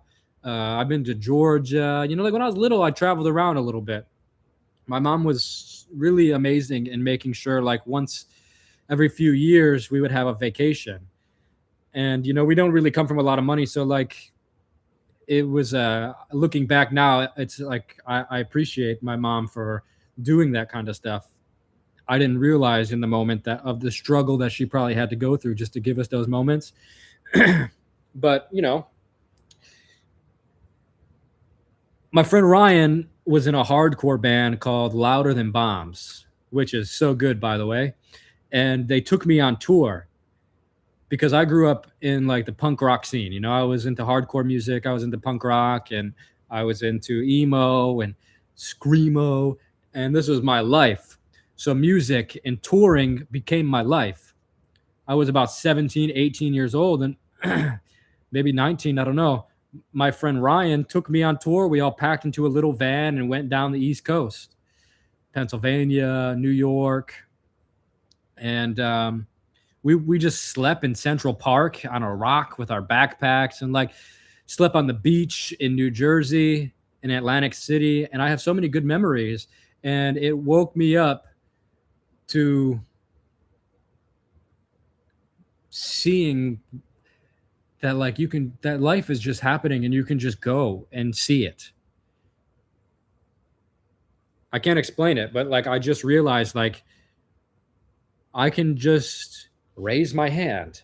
I can just raise this hand. I can clap. I realized I could do stuff and do it. I don't know. I can't explain it beyond that. And then I have a friend, James. Jay and Jay Riz, when we were real young, fell in love with a girl on Tumblr and moved to Europe. And he's also like loves cooking. He's a chef today now. And he moved to like Bulgaria or somewhere to practice being a chef when we were like 18 years old. And then he moved to California to continue pursuing this dream of being a chef. And we were like 18, 19 years old when he started doing this. And I was like, you can just do that. You can just move to Belgium and like upgrade your skill set. And he came back and he told me all these stories, and it just sounded like, oh my God, dude, that's so crazy. Driving cars down country roads in Europe. And so I had like friends that were great inspiration to me. And I had opportunities to work on Warped Tour. I had a guy named Johnny Hannell. Maybe some of you guys, if you're real OGs, you remember Johnny Hannell and Stay Happy, Stay Weird. And Johnny was the coolest person I have ever met. He had a throat tattoo. He just looked famous. Every time you walked into a room, the whole room turned and gasped just because he had this aura of cool. And I wanted to be around that so much. He was like such an inspiration to me. I was young. He was maybe 5 years older than me. So he was like the cooler, older kid. And Johnny was friends with like all the famous bands. And I don't know, he would just like, I wanted that. I wanted the cool. And he had captured it and bottled it like a fragrance. And everywhere he walked, people could smell it. And me and Johnny became friends. And he ended up knowing this YouTuber, Mitchell Davis. Maybe some of you guys remember Mitchell Davis from the early emo YouTube days. But Mitchell Davis was like very famous on YouTube. And he convinced Johnny to start a YouTube channel. And Johnny was like, yo, we should do it together. And here is the birth of my YouTube channel. And we started a YouTube channel together called Stay Happy, Stay Weird, which became pretty famous in the emo world.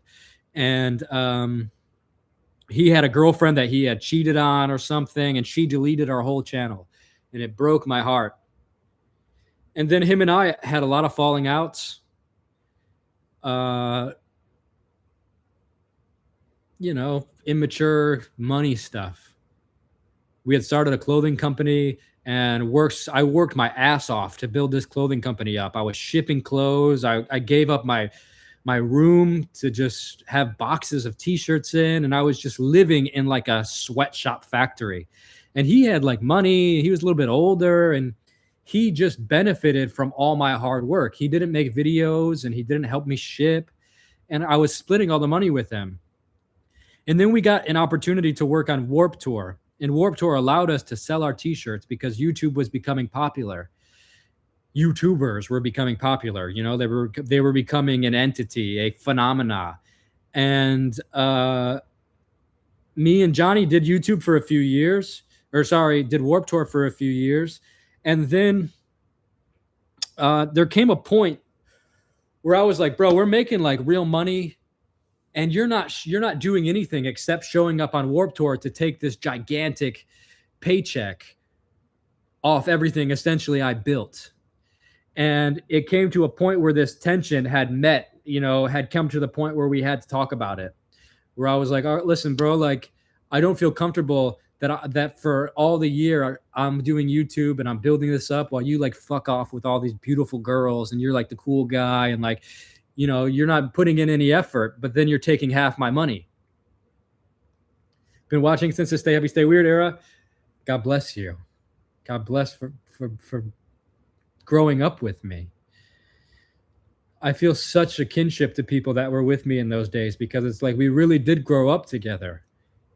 And it's so interesting to have a YouTube channel where you can see someone grow up. You see my videos where I was a teenager up until now in my 30s, dude. YouTube is a journal of my life. So those of you that have been here for me, it's like we're in a relationship with each other in some way, you know? Anyways, the beef becomes unavoidable, and Johnny tells me, fuck off. No, there was no compromise. There was no understanding on my end. He goes, okay, fuck off. You go enjoy it if this is how you're going to be. And then we never talked again since that day. Someone that was like an important, my best friend, someone I started businesses with, and just, he blocked me and never spoke to me again. And I was also immature, so I don't want to like put it on him. I'm sure I was like,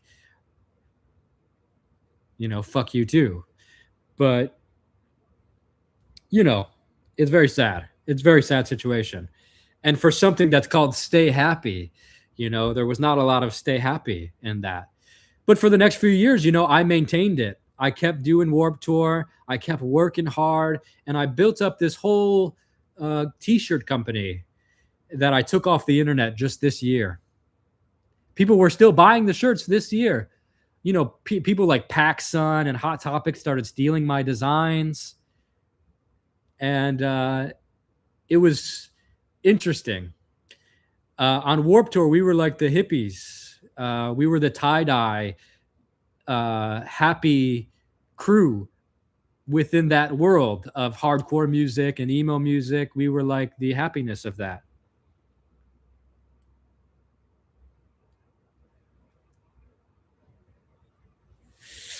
Well, and that's how I saved up money to go traveling the world. There was one day on Warp Tour where selling these t-shirts made $15,000 in one day. Now, of course, half of that needs to go back into the company because you have to buy shit, and shipping, and the tour itself is expensive. But like, I was like, you know, days where we're making serious money, and that gave me the ability to have savings. 3 months out of the year, working very hard every single day. I mean, this is like a very tough, challenging labor work. Doing Warp Tour, going from city to city, setting up every day, carrying boxes that weigh 50 pounds each, and you're just like a little ant just walking back and forth, you know? And I don't know if it's worth $15,000 a day type of money. I mean, that was not normal to make that. But just to give you an example, there we would make $50,000 in cash in a week sometimes. In cash. I would have backpacks full of money from selling t-shirts, just literally stacks of 50s, 20s, hundreds. And it was just crazy money and like a cheat code. And I still think today I would recommend anybody to do that. Go work at festivals. Festivals are a cheat code for money. And if you can find a whole circuit to do that throughout the summer, that's a big business recommendation that I suggest to any young entrepreneurs or anyone that's interested in just like traveling and working and traveling.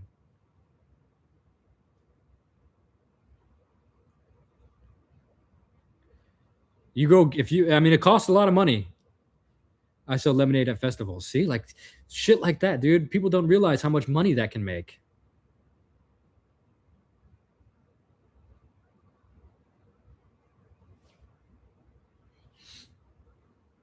Are you just after truth, or would you like to receive a certain spiritual level of healing or bliss?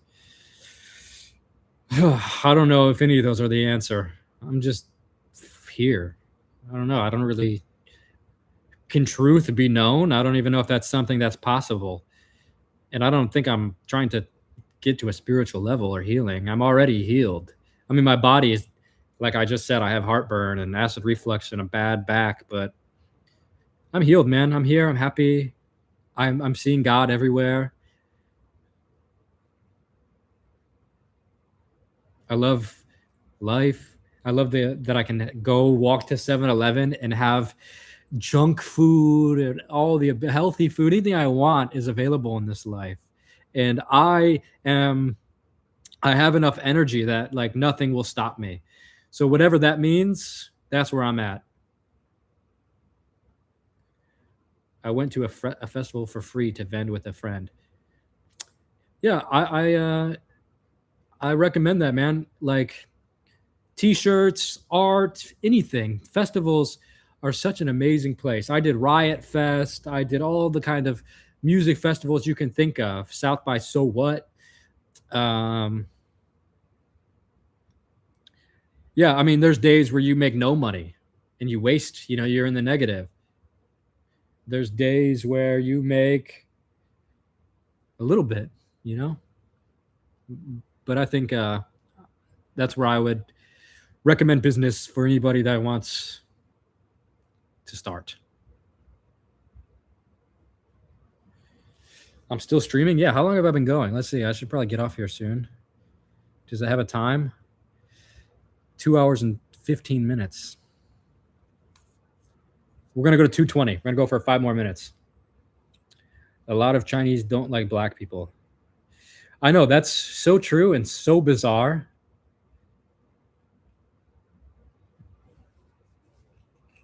Find a girlfriend, get married. I'm trying, dude. None of these girls interest me enough beyond their looks. Only a few girls have really blown my mind, and I've always broke their hearts. So, 5 more minutes.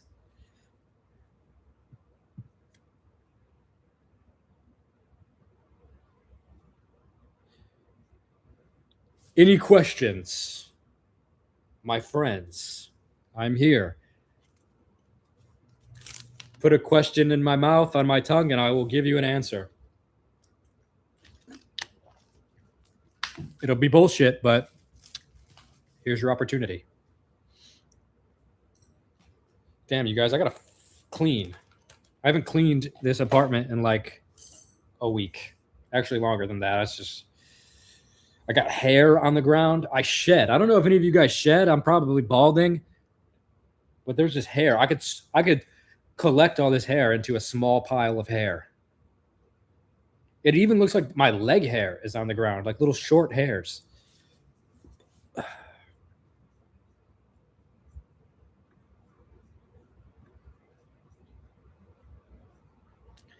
Deficiency of nutrients. Yeah, maybe. Or just men just go bald as they get older.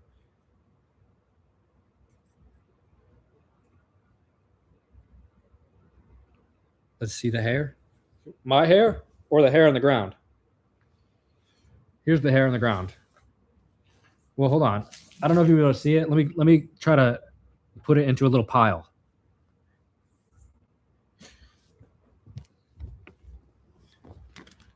Can you see it?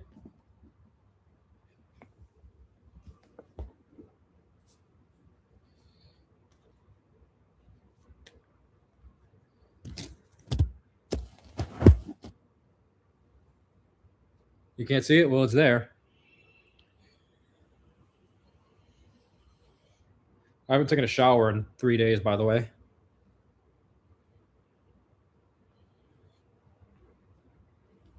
So you're probably right. It probably is nutrition deficiency and lack of hygiene.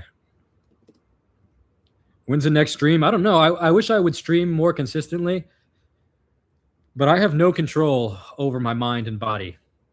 I will just lay there and sit on my computer unless I force myself to break that pattern, which is what I did today. Are you okay? Yeah, I'm happy, dude. I'm just dirty. You shouldn't be losing leg hair. Well, I got a shitload of leg hair, dude. Look at this. I've got a lot to lose. I might have the hairiest legs any... Oh, you can't see because my tattoos. Look at this.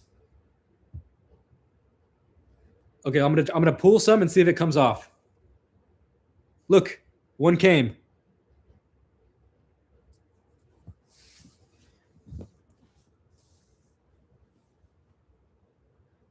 Got some hairy ass legs.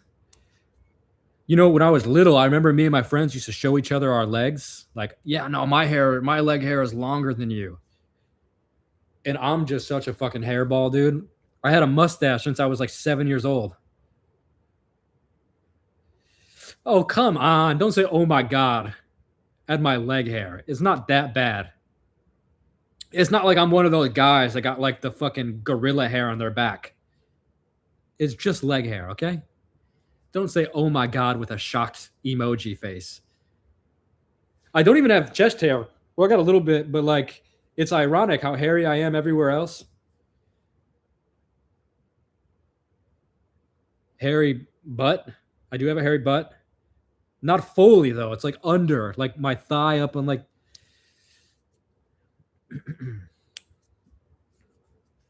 Hair on men is attractive? Oh, okay.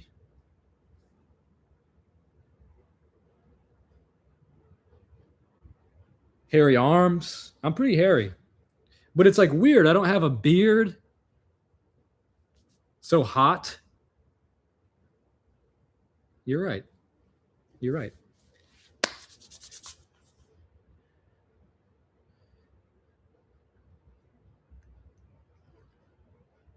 Hairy Mac. Yeah. You know, sometimes I look at myself. The chat has devolved. This is what happens when you go past 2 hours. You got me beat on leg hair? Oh, shit, dude. I don't want to see it. Anything hairier than my legs is pushing chimp territory. What do you think on hair on ladies? It doesn't bother me. I guess like a bunch of leg hair would be like if her legs looked like mine, I would probably be like, I do love just smooth, feminine women skin. Maybe I'm hypnotized by culture to view that way, but like I really love feminine, hairless women as far as their legs go and their armpits go. Vagina doesn't bother me so much. Sometimes I like vagina hair, not to be so vulgar, but you asked. Just being honest.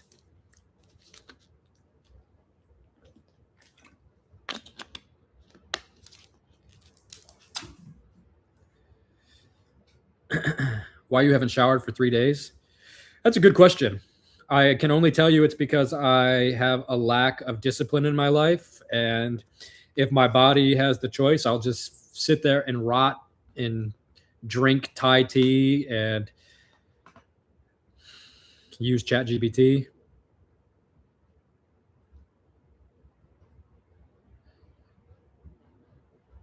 But what I was going to say is that sometimes I look at myself and I'm like, my God, dude, like we really are related to apes. Like humans really are primates. Will you brush my teeth? I did brush my teeth today. Yes, I do brush my teeth. I could go to the dentist. I would like to do that teeth whitening where they put like light on your teeth and it whitens your teeth.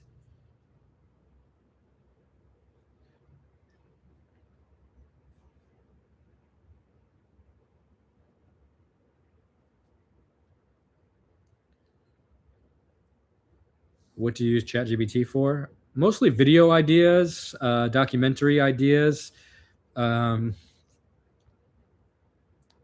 me develop documentary arcs, storylining. It fucking sucks. You can never rely on it for scripting. You have to write your own script. But where it is good is like helping you with the structure.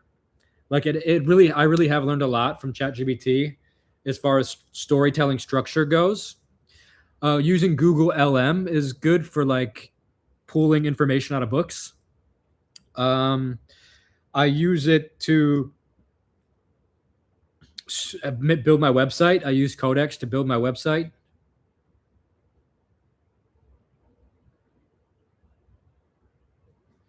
Would you use the African stick toothbrush? Yeah, I've used them a few times. I don't think it really works that well, though.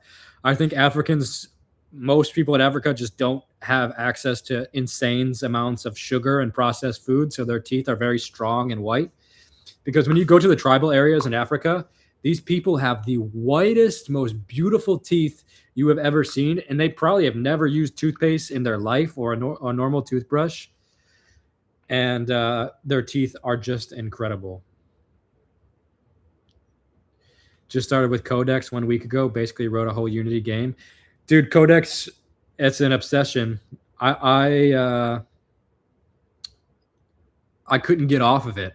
I built a couple websites with it, and yeah.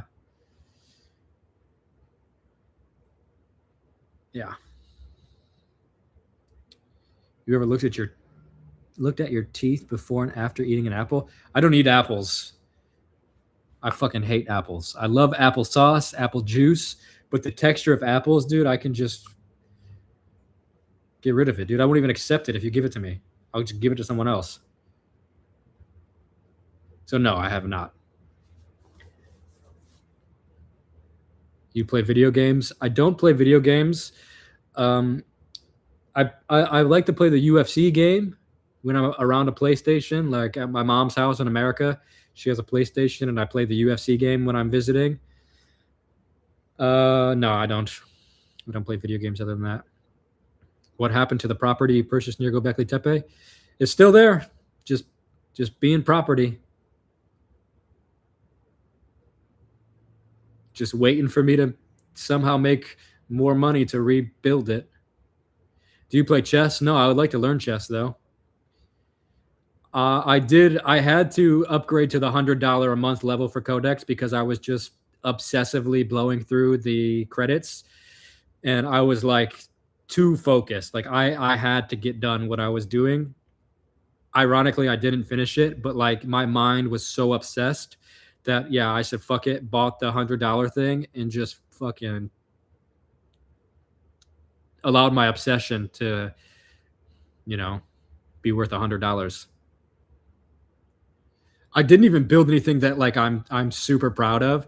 I mean, my website is not bad. It is cool and worth $100 because me paying that to somebody would cost thousands. But yeah, I'm excited to keep playing with it, and I'm gonna try Claude. I'm gonna switch over to Claude and see if there's any big difference. What do you think of revolutionaries like Che Guevara and Bhagat Singh? I love Bhagat Singh, actually. I feel like Bhagat Singh does not get enough. historical praise for what he did in India. Everyone's like, oh, Gandhi, just be peaceful and loving. But without Bhagat Singh, Gandhi's revolution would not have worked, you know? Like everyone talks about India's revolution as being like some peaceful thing that happened because Gandhi just put a peace sign up and everyone was like, oh yeah, he's right. This is just what the British wanted because they didn't want all the Indians to violently revolt like Bhagat Singh was inspiring. But without that violent revolt that he organized, I mean, you guys, I don't know, you guys would probably still be ruled by England.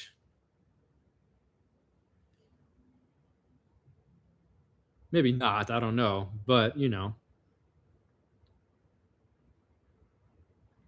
Claude is nice, but not really a replacement. Interesting, because all my friends that have used both told me that Claude is better. What do you use for editing documentaries? Do you film in log and color grade it? Yeah, I edit everything myself on Adobe Premiere. And I use color grading a little bit, not like anything advanced. I just, change the exposure, raise the saturation, raise the vibrance, maybe add some shadows here.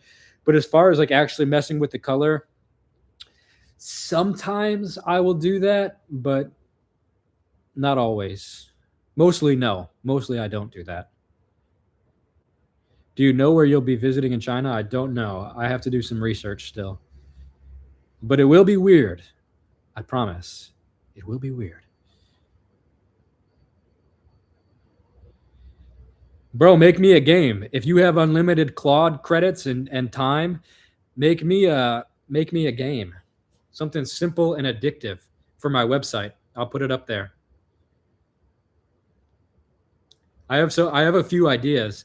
I wanted to make like a choice-based spiritual questionnaire, kind of like the Matrix. Do you remember like the Matrix was like, do you want to play?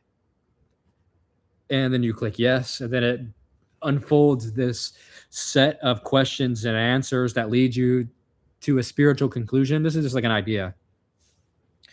Or maybe something like, I don't know, like an old Sega game. You should try DaVinci. I downloaded DaVinci, but I couldn't really figure it out. I do want to get off Premiere because, like, fuck, man. Just watched your video on the Buddhist monk mummification and subscribed. Welcome. Thank you for watching that video. That video marks a transition in my YouTube because, well, really the mushroom in India, did Indians use mushrooms in the ancient times? This marked a transition in the way that I interact with YouTube and edit videos. And the Buddhist video is another example of that. So it's exciting to grow creatively. That video was a big creative jump for me.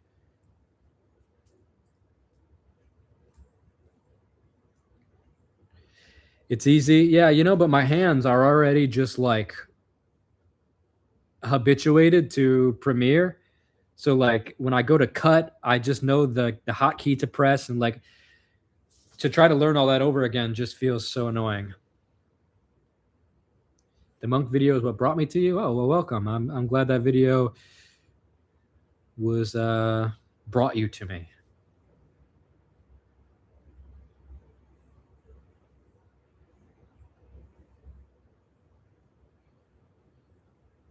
Can you change the key bindings? Probably, But dude, I can't even take a shower. You think I'm gonna like go learn a whole new program?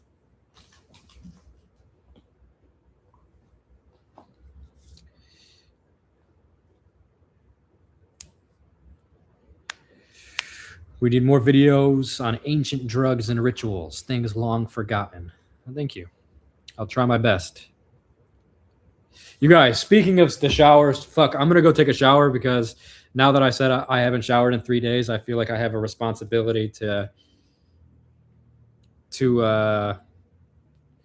have general levels of hygiene. At least just a common level of hygiene, such as taking a shower. Taking a shower and getting out of bed should not be a struggle. I've been trying to do some running. I can only make it like a mile before I want to kill myself. But I'm trying to do 3K. But I don't know, dude. It's just so hot in Bangkok. And again, as soon as my body comes against any type of struggle, I just give up. And I'm only hitting a mile. But I'm taking it slow.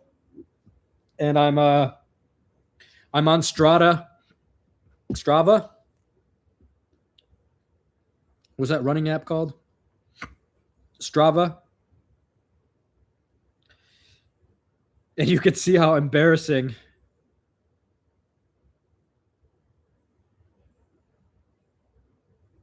my running is. What's my Strava name? My Strava name is... Oh, it looks like it's just my name, Dakota Wint.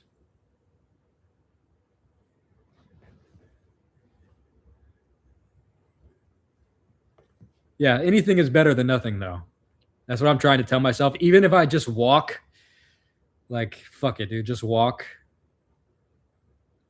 But it's been even a struggle to do that, but I'm trying.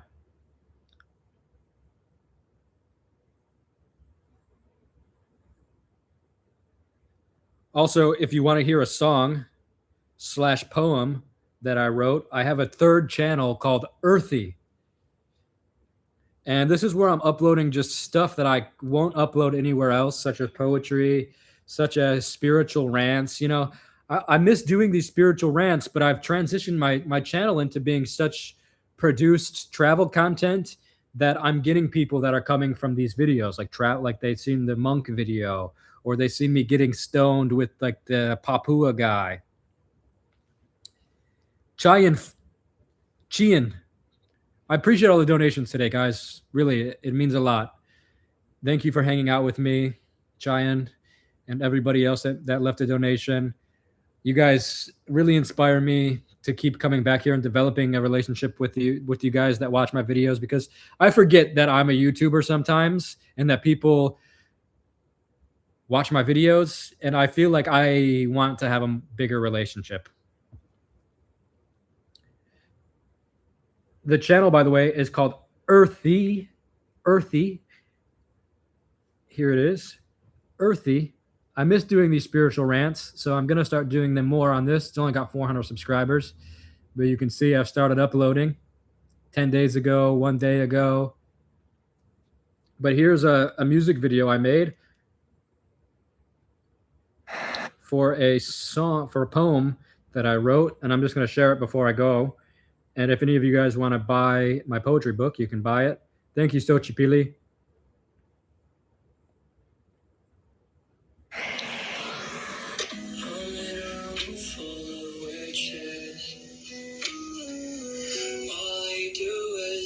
Circles, get high and gossip.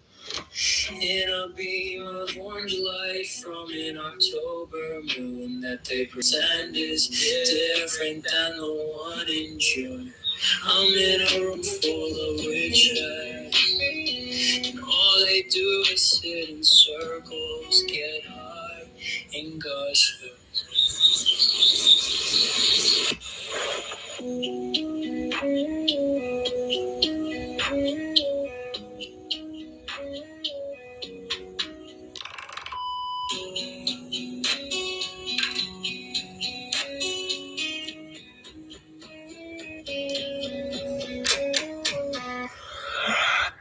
There it is.